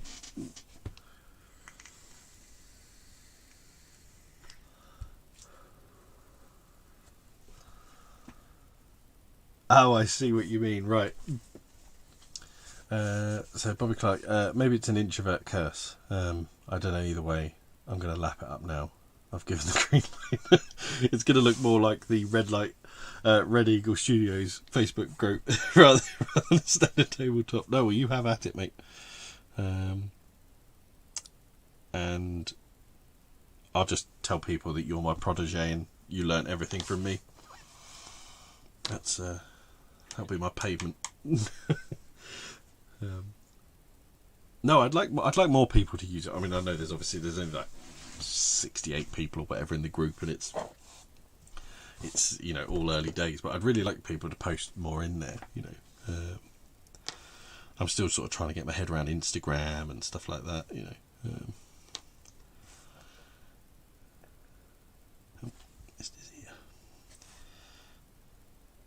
I tell you what, Instagram's amazing for. So when I post a picture of it and then I realise the bits I missed. Like last night, I posted the picture of these and I realised I'd completely forgotten their steel toe caps and stuff like that. It's like, okay. So almost every picture I ever put on Instagram is supposed to be something I'm finished and I'm being like, yeah, look at this. Look how good I am. Oh, look what I did. Clever me. And then I realise, oh, actually I've shown you 94% of a miniature.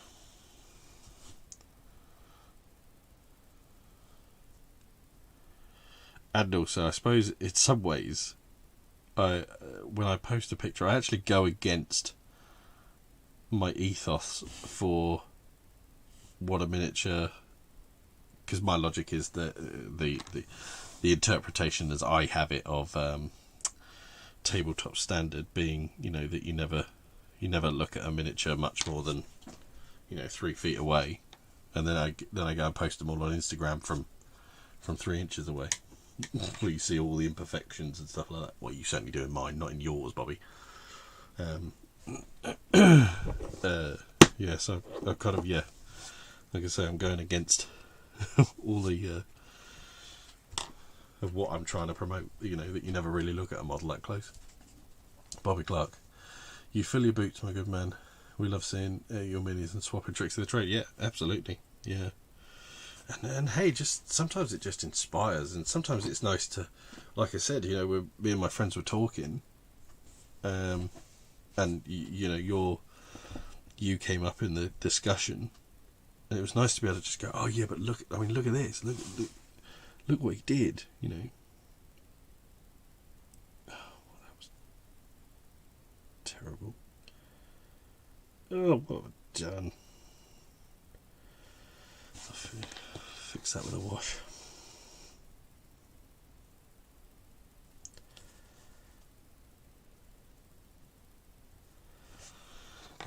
Yeah, I mean, I love showing other people's work. Just when people do cool stuff, doesn't necessarily have to be the caliber of the stuff that you do, Bobby, but even if it's just something clever or interesting, I like to show it off. I like to show it to people. Like, wow, look at this thing I found.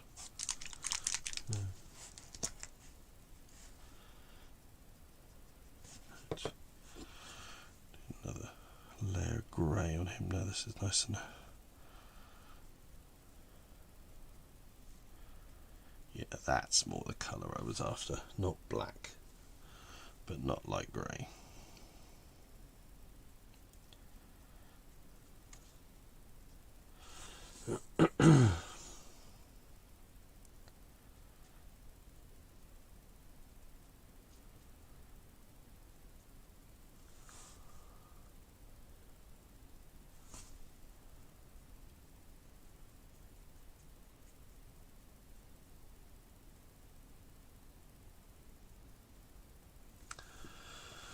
Lord, man, I do the same really. I got praised at work for something and I turned around and said, but it's what I do, that's my job. Yeah.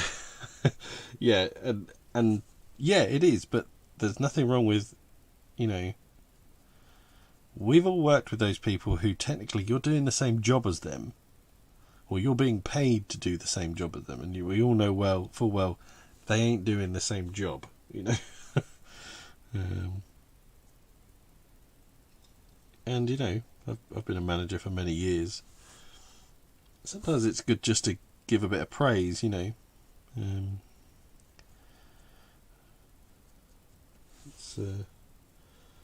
Sometimes it's just nice to give somebody a little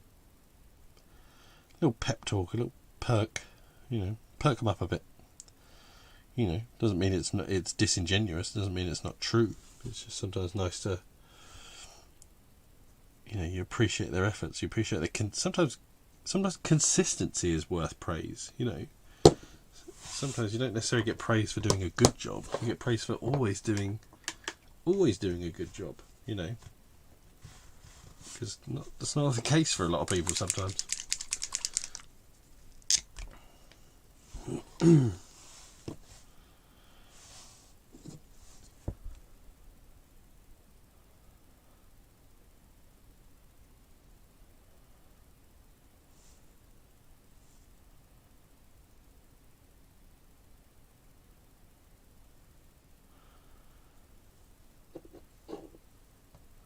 Yeah, I need to. Yeah. Bobby Clark said we clearly are weird creatures at times. And to be fair, I can't get Tony's moss bikini out of my head. Yeah, I must admit, I'm very intrigued to have a look at this when when I'm done here. Tony, what range is the halfling team that you've got from? Is it the GW one? Because I think there's a GW one out now.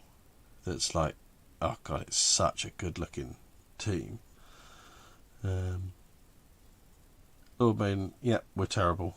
It's nice to get praise, but when you get it, you just don't know what to do with it or how to absorb it. It's a strange old dance. Yeah, like I said, I think it does mainly go down to that British stiff upper lippedness, you know.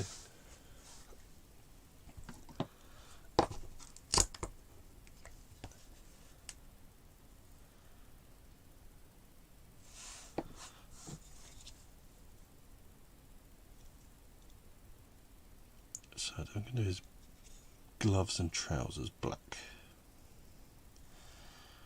just to give them a slight more variation.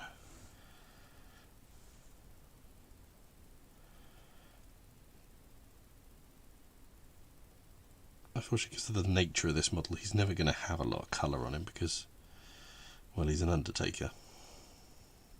You know, he's not exactly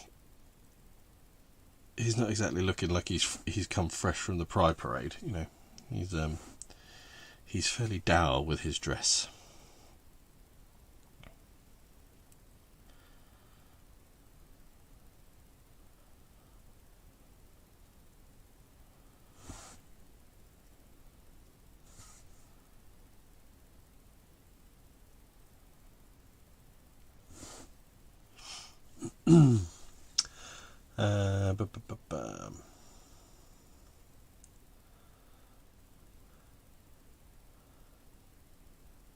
Tony, how the halflings are GW, the cook and the treeman are from Warlords of Arawan. Yeah, okay, yeah. Bobby got big fan of halflings. I did the halfling bubble ref and kept giggling at his baguette with salami and cheese slices falling out of it. Yeah, I love it. The TTCombat, this game Rumbleslam, has loads of halflings in it. The humans come essentially the human equivalent of these, which is you get the human team and you get the orc team. This is the big guy for the humans, an ogre, and then you get basically two big sort of fellas that are sort of the equivalents of them, and then you get two halflings, which are the high flyers for the human team. But there's a team on there now which they've just released, which is a like a halfling luchador, like Mexican wrestling team, and I've got to get them. they're just so cool. You know, they just look amazing.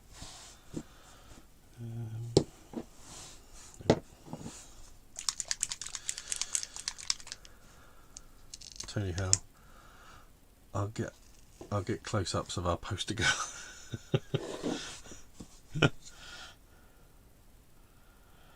I'm very intrigued to see this tree woman and her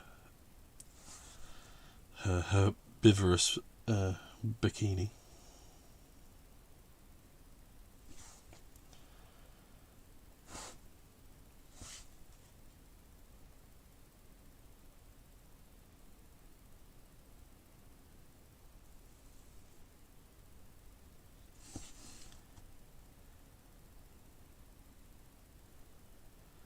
Now the Undertaker would have black hair, but I'm going to give him brown hair because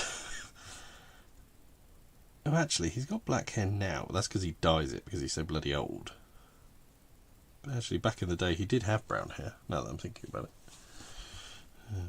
So actually this is fine.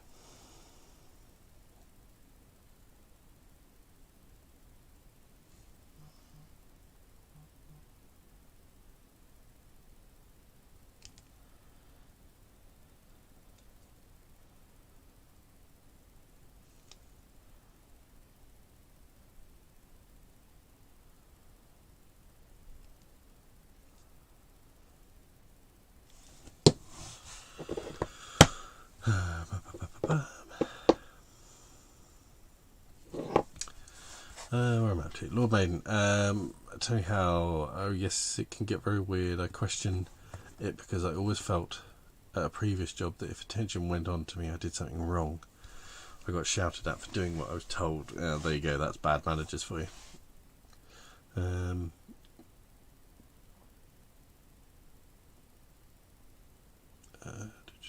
Yeah, always wanted to see Tony's moss bikini. Not Tony's moss bikini. I don't want to see you, Tony, in a moss bikini. I just want to see your tree woman in a moss bikini.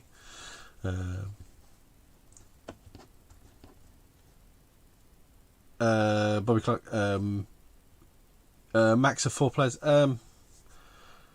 Yeah, I suppose yes. I know there's an expansion where you can essentially add the outside of the ring into the game, so you can sort of take it to the streets, you know, where they go to the, you know, behind the scenes of the studio and start smashing each other over the head with this, that, or whatever. Back Alley Brawl, I think it's called, or something like that. I've only played it 2-player. It maybe would get a little bit chaotic at 4-player, but like a bit too chaotic, but still fun, stupid. Different Gear TV. More often in the workplace, you don't get praise for the good, only a rollicking when things go wrong. Like I said, that's just bad managers, sadly, and sadly there's a lot of them out there. You know, there are far too many bad managers.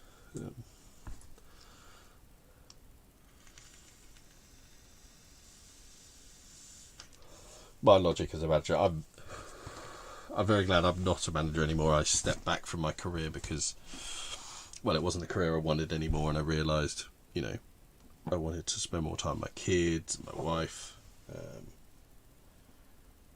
and through a sort of series of bad choices, I wasn't forced into making that choice, but I had to make a very drastic choice. And it was one of those things that at first I was very down and wondered what on earth I'd done and made some terrible mistakes. And then I realised actually I hadn't made any terrible mistakes. I'd made some of the best decisions I'd ever made in my life. I even said to my now boss, you know, when I spoke to her the other day regarding all this, you know, all the changes workplaces are making, especially me being in the restaurant industry. And when I was chatting to her, and I said, you know what, Hannah, I'm super glad I'm not a manager anymore, and I'm not having to deal with all this nonsense. Not nonsense, but you know what I mean. You know, organise and plan all this stuff. And it's not like I work for a company that's some massive company where head office tell you how you're going to do it, and they send you all the gear to do it and set it up. You know, this is a small a small company with 2 sites where the managers are trying to figure this out as best they can. You know, nobody's telling them how to do it. You know, I'm glad I've not got all that nonsense to figure out. You know, I love the fact that now I go home, see my wife, see my kids, not getting text messages about this, a text message about that. You know, at best I'm getting text messages from somebody saying, oh, do you mind covering my shift, or does anyone want to pick up an extra shift here or there? You know, I'm not getting people saying, oh, I can't figure out this, and where's this report, or what do I do to do this report, or, oh, the area manager's come in, he's doing an audit, blah blah blah, all that nonsense, all that stuff you lose sleep over, and you just realise, like, it's just not worth losing sleep over. They don't value you as much as you often end up valuing the job. You know, it's not I don't feel often in big industries like that it's not a two-way street from head office to the lower end managers. You know, too often as a manager you're told to do things that you think, oh, this is making your job in head office easier, and you're not thinking remotely about the implications of how much work it takes here while we're trying to, you know, make the business money and stuff. Yeah. I don't know what I'm rambling about now.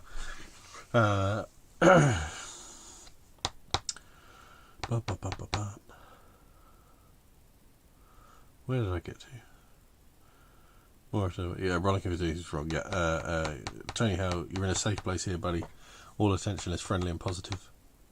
Well, I'm not always friendly and I'm not always positive, but most of the time. But you don't see me in the real world.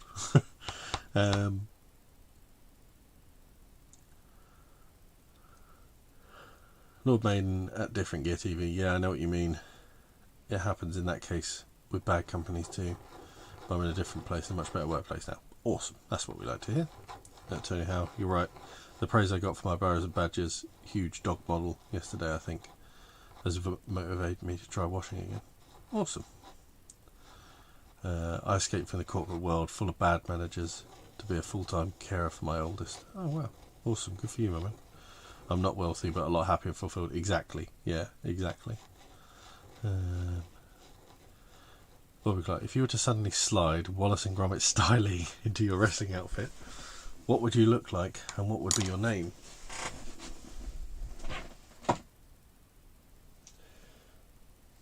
Right, well, here you go. 1 second. Well, there you go. I had slidden into my wrestling gear.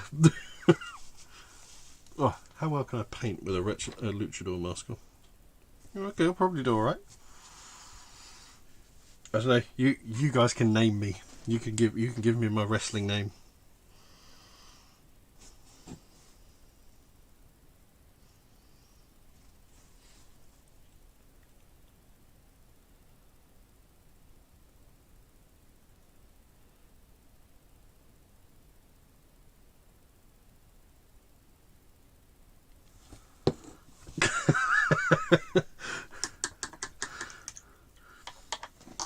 You didn't expect that to happen, did you?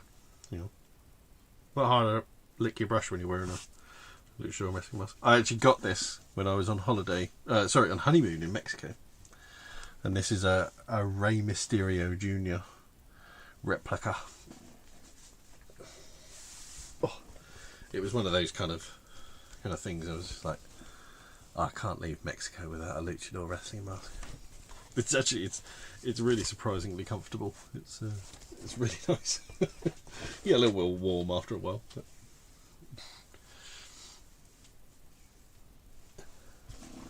Malifaux mask. I'm intrigued, Lord Maiden. What's a Malifaux mask entail?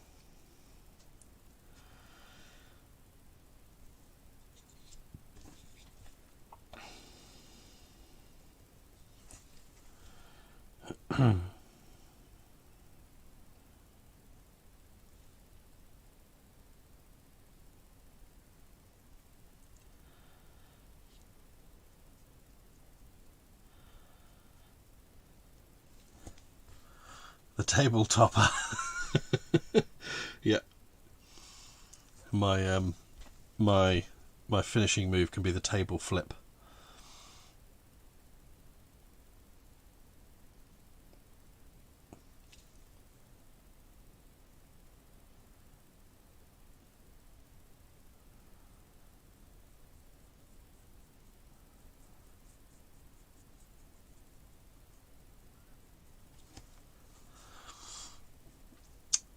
So that's awesome. Good to hear you felt courage to move forwards.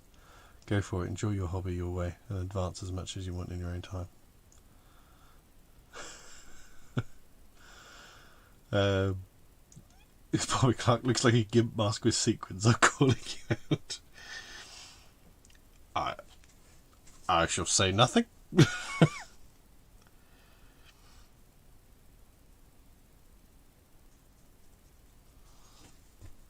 It certainly does have a little bit of a vibe of that. I will grant you.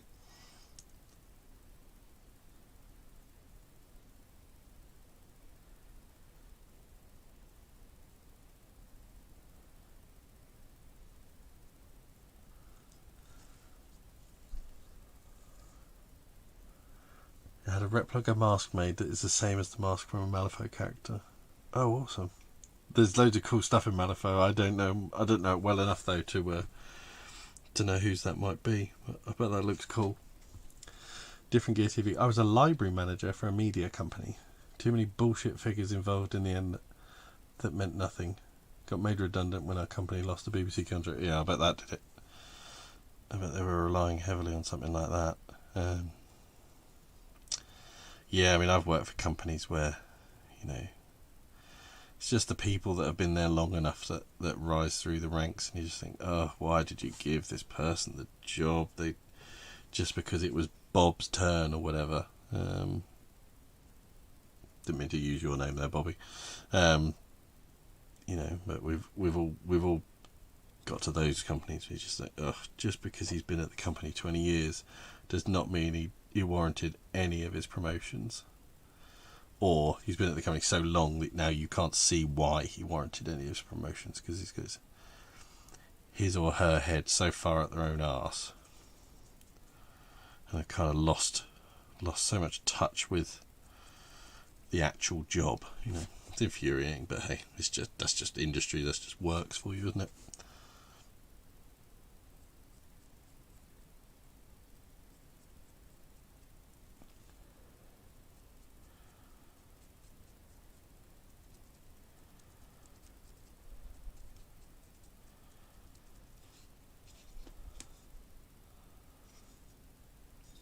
Not very happy with this one, but he'll do. It's a bit hard when they're essentially all just black and grey. There isn't a huge amount you can do. I think I'll highlight his skin a bit, actually. That'll be...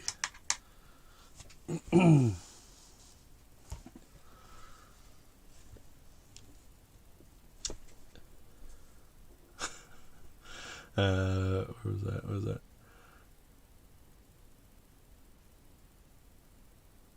Is now the time I need to retract my last comment? Still wondering what Tony wrote earlier. So came to Spain and now work as a decorator with the old man. Nice. Good for you, man. Good for you. Mad Dog Luke, the lunatic masher from Britland. Old Maiden, thanks. You'll see my progress and see my advance in the hobby. I hope you take it too. I hope everyone does, yeah. Lord Maiden, a good supervisor does not always make a good manager.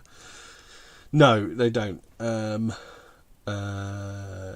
Too often the person who either stabs people in the back most efficiently or kisses ass the most efficiently is the one that rises to the top. That's one of the unfortunate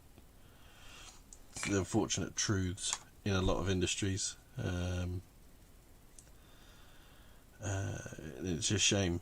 It's a real shame, but it's just the way it is. It's just, I bet it's true of many industries in which, it is not the cream that rises to the top. It's the one that shouts and screams the loudest.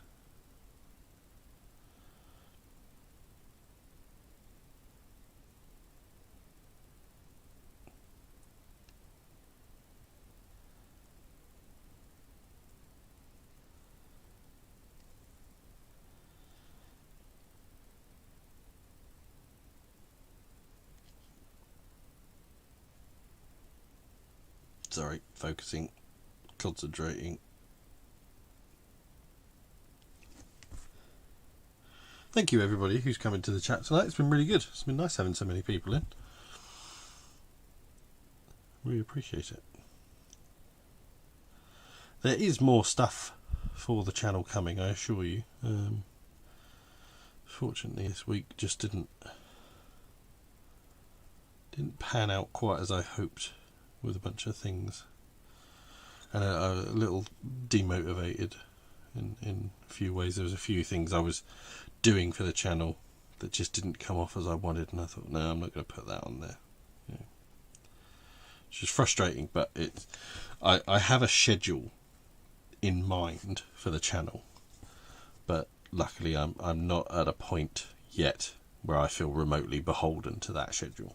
It's more a case of just that's where I'd like to get, you know.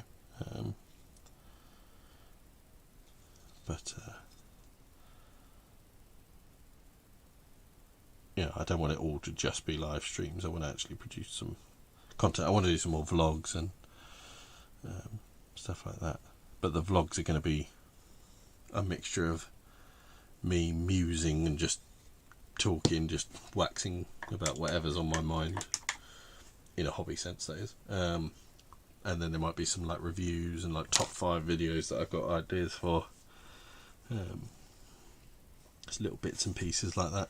Where is my... no, that's grey. Where's that gone?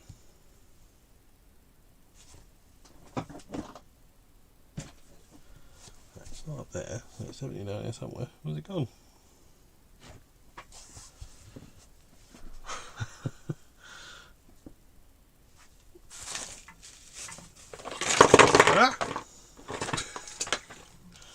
Sparrows and badgers miniatures everywhere. What the hell have I done with that? I've got to use a different metallic. Oh, it's there, for God's sake. Right, where is that? Where's that? Bobby Clark, interesting how last time you were painting very neutral, earthy colours. This time you've gone full on Randy Savage colours. Yeah, and I mean, to be fair, Bobby, it's more the nature of the game. It's a game that's very cartoony, in my head at least. So, yeah, I will gravitate much more towards the bright and the bold and the beautiful in this, to a point, you know.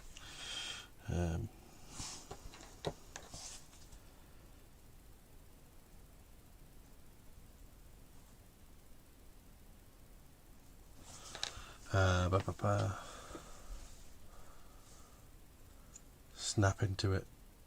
A Slim Jim. I don't know what you're referring to, Lord Maiden. Sorry, I've missed whatever that is. Tony Howe, I worked for Unilever, Dell and Unisys. I don't know who Unisys are, but I know who the other two are. The incompetent were promoted out of harm's way, but ended up micromanaging so much that it made it difficult. Yeah. That Luke, in your own time, buddy. You're under no pressure. It's a pleasure to see what you do. Thank you very much, mate. Thank you very much.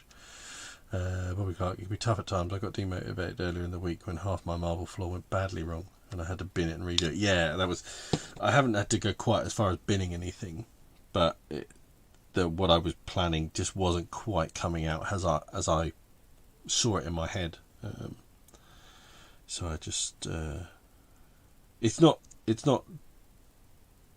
like completely gone. It's just needs rethinking. I've got a real big thing about as well, trying to make sure I don't do something else somebody else has done, and then I have to kind of slap myself and say everybody's done something else somebody else has done. Very few people are doing anything original. You know, just do what you want to do, and that's why I kind of need to get into my head a little bit more.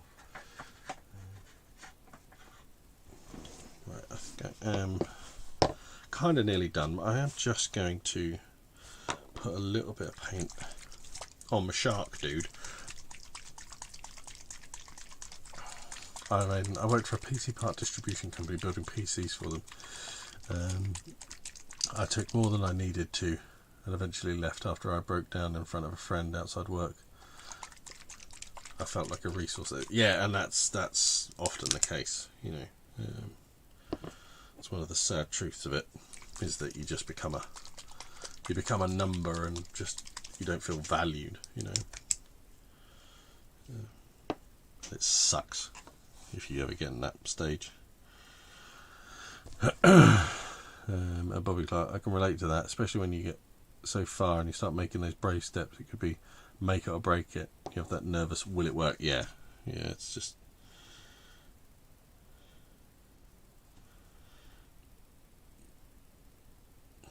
that right colour. Yeah, I think that is the right colour.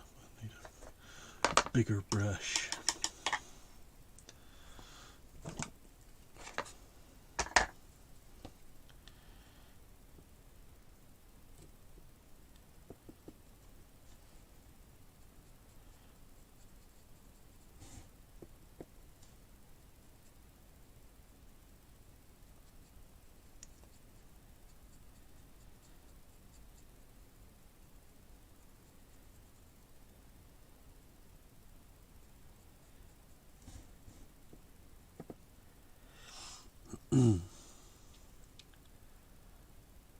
Oh yeah, you're right. Sorry, he did promote Slim Jims. I know what you're referring to now. Sorry, that was me being stupid there.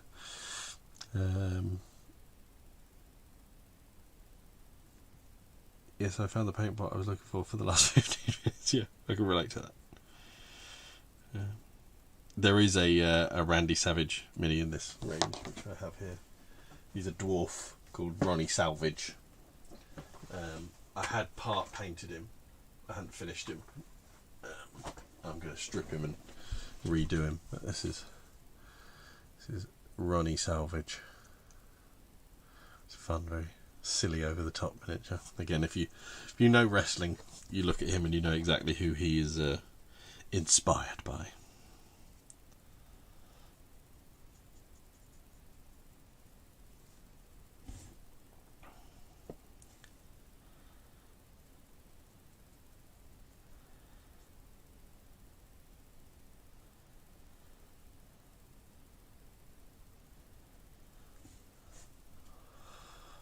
I tell you how, oh god, yes, thankfully I learned from my 3-hour mistake.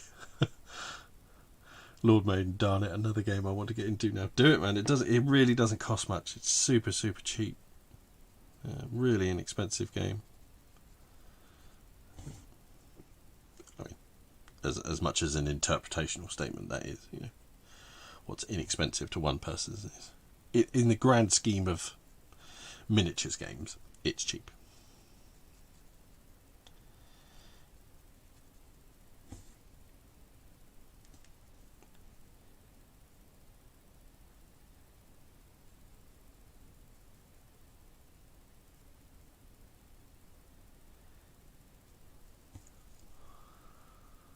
I bought 3 miniatures for 3 game systems, new to me in 4 days since I joined Backcheck Legacy. Bobby Clark, some candy tassels. Last time I saw things like that, I was in a strip club. He's very tassel-tastic. There's no getting around it. But they do, or certainly in the late 80s and sort of wrestling era, they loved a tassel. They had them all over the place.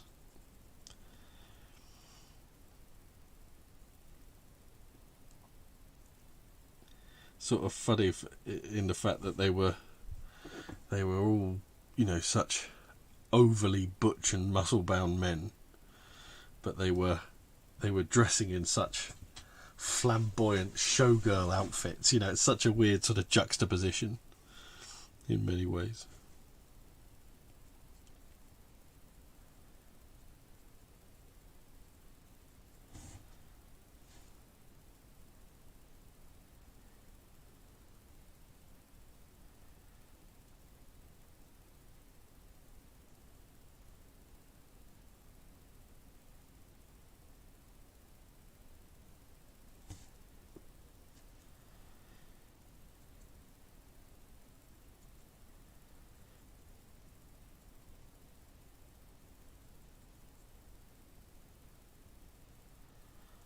Such a cool mini. I do love sharks.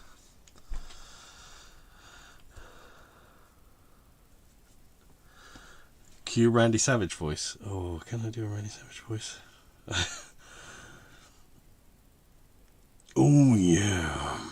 That probably sounds way different too. Randy Savage.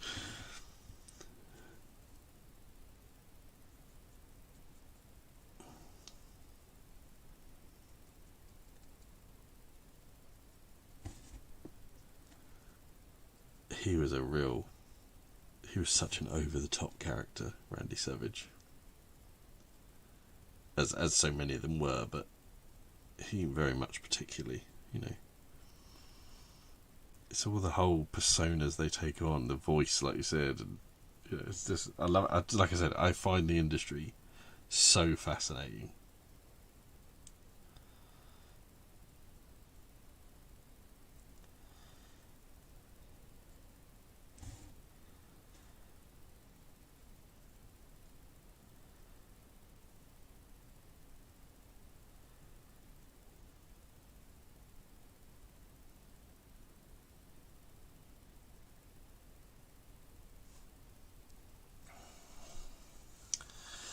Yes, I remember watching TNT when it came on after Cartoon Network and wrestling was on. I had a Nitro wrestling card game, yeah, where it was 2 wrestlers and you had moves on other cards. Tony Howell. Oh, speaking of tassels, should I add a bloom or 2 to our showgirl treant before I take it? Quite a nice idea. Macho Man Randy Savage and the Ultimate Warrior had a comic. I could believe that. But yeah, I mean, if you think about those two as characters, you know, how ridiculously kind of over the top and tassely and, you know, the crazy, insane colours, you know. I mean, like Ric Flair coming out with big feather boas with these massive sequined, like, gown coat things, and just like, it's just so, you know, they were like Las Vegas showgirls, you know, it's just so weird. But most of them were, I mean, essentially, a lot of them weren't the greatest of people, and they're very chauvinist and macho, you know. But it's just, yeah, I find the whole aspect of it so bizarre. I'm looking forward to painting the rest of this dude, actually. I think he's going to be fun to paint. There's a lot of contrast that's got to dry on him. Right.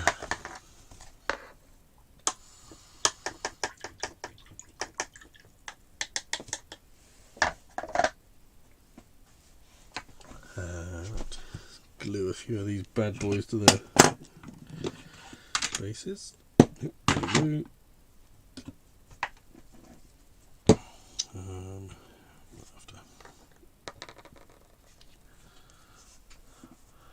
Tony Tiger. Evening all. I'm just listening in whilst attempting badly to paint some Dead Zone Enforcers. Good man. Hey Tony, how you doing, buddy? You right?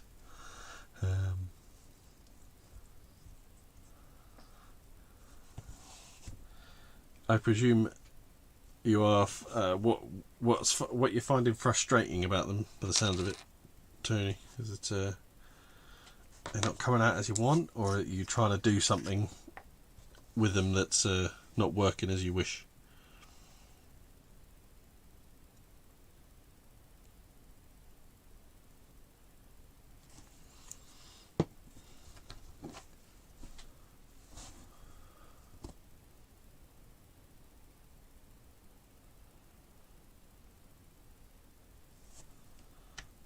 Ah, crap.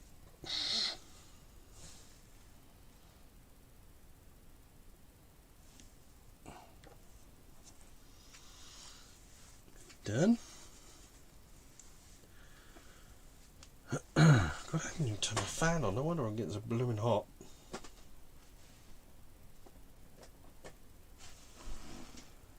What else was I looking for? Where's the rest of their bases? What have I done with them? Get them off his base, I suppose. Just kind of here. And my ultrasonic cleaner arrived today, so a lot of these are going to go in said ultrasonic cleaner for stripping, and some of them would have already been in it, because I swore blind I had a bottle of Dettol, but I was wrong, or my wife threw it out, which I think is probably the case, but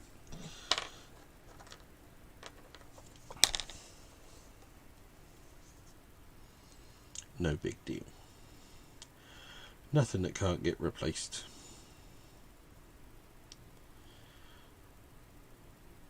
Also, I need to get some glass jars now that I think I need to.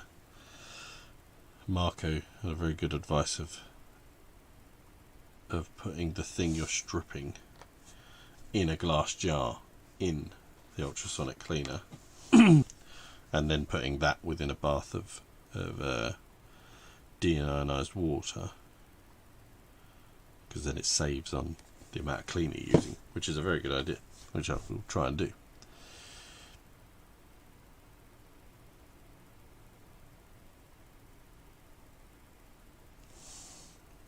Okay, nice. A few of them done tonight. Pleased, pleased, pleased, pleased.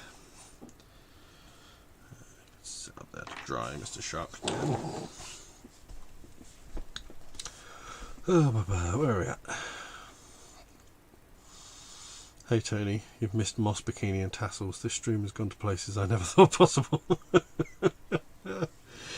Tony Tiger, I've painted 3 different colours schemes now, and they all need stripping. I'm not great with colours. Oh, I see. You're not happy with you've done like 3 test minis, you mean? And none of them are coming out quite right. What are you trying to go for, Tony?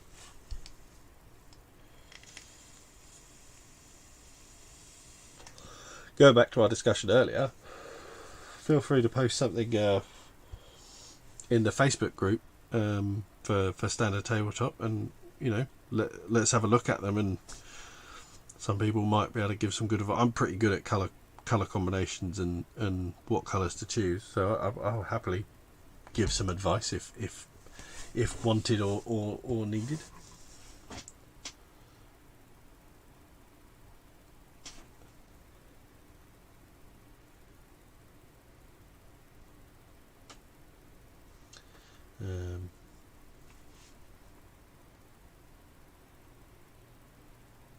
Somebody's asked to join.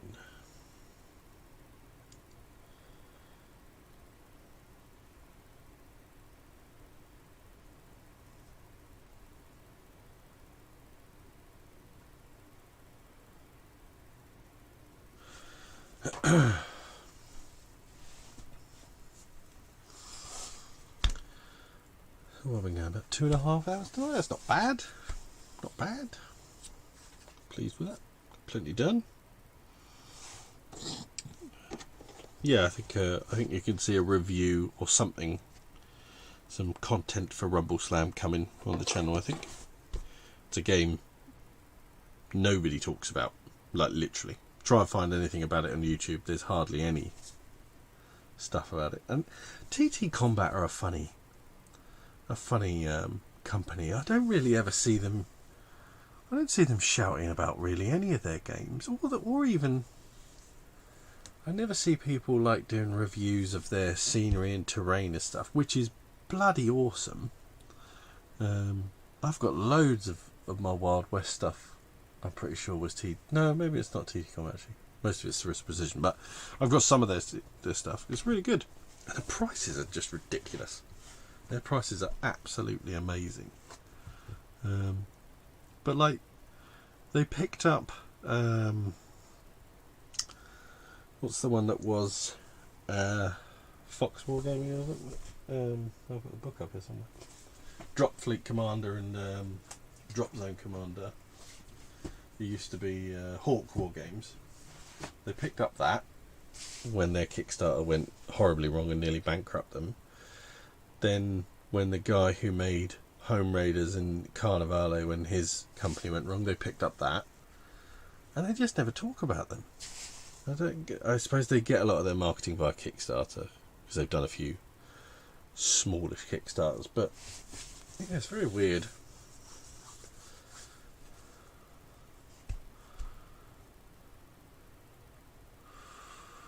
Where am I? Tony Hart, I'll be posting my Blood Bowl team there, post a goal turret after the stream. Awesome. Look forward to that. Boy, I find having a look at colour wheel can help if you understand. Yeah, absolutely. Yeah, having a good grasp of the colour wheel. I think colour choice is something that comes quite naturally to some people, or certainly luckily it seems to come quite naturally to me.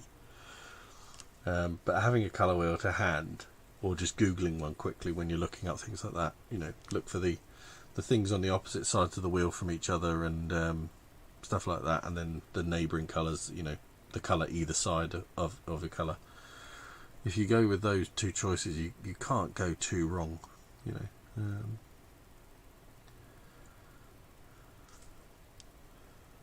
Different kids review. I found the ultrasonic cleaner a must. Well, I certainly hope mine, as long as it works fine. The reviews on Amazon, there was a few people that had it, you know, and within 2 goes it died. But for something that's 20 quid, I'm half expecting that you know, there will be some that aren't that well made, and I can return it. So it's like, for 20 quid, it was worth the gamble. Cleans my glasses great after painting ceilings too. Bobby Clark looks like a fairly productive painting socially. Entertaining chat too. Thank you very much. Yes, yeah, I certainly I feel reasonably productive. Not quite as happy with the Undertaker fella as I would have liked, but he looks all right. He's okay. Might do a few more touch-ups to him afterwards than me. Oh, actually, he's not come out right at all. Done something wrong with his face somewhere. Your face is wrong, mate. Yeah, let me just quickly fix him a little bit. Yeah, exactly, Tony. Carnivale, the stuff, the scenery that they make for Carnivale is friggin' awesome. But you just never hear anybody talking about the game. And by the sounds of it, from what I had heard, it's a good game. It's a really solid system. But yeah, they just don't shout about anything, you know. Or certainly not. I never see them on, like, say, Beasts of War or something like that, or even, to my knowledge, have their own YouTube channel. You know, just little things like that. Just, I mean, maybe they're a really small team. I have no idea. But yeah, it just seems very odd. Tony Hart, it's a shame. Tony Tiger. I'll ordering more colours tomorrow. Painting bolt action for the last 6 months, which means colours are mainly greens and browns. Yeah. Your concept of colours is probably quite askewed after six months of military colouring.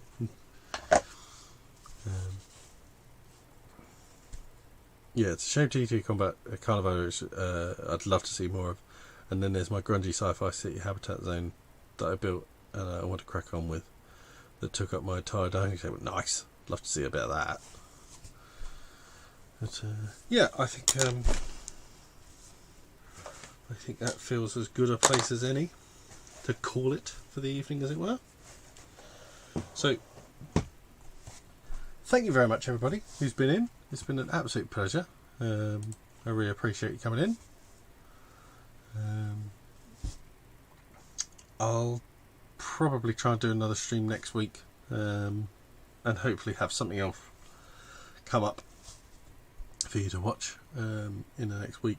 Maybe, hopefully, maybe. Yeah. We shall see. But thank you very much, everybody, and good night. All the best. Bye bye.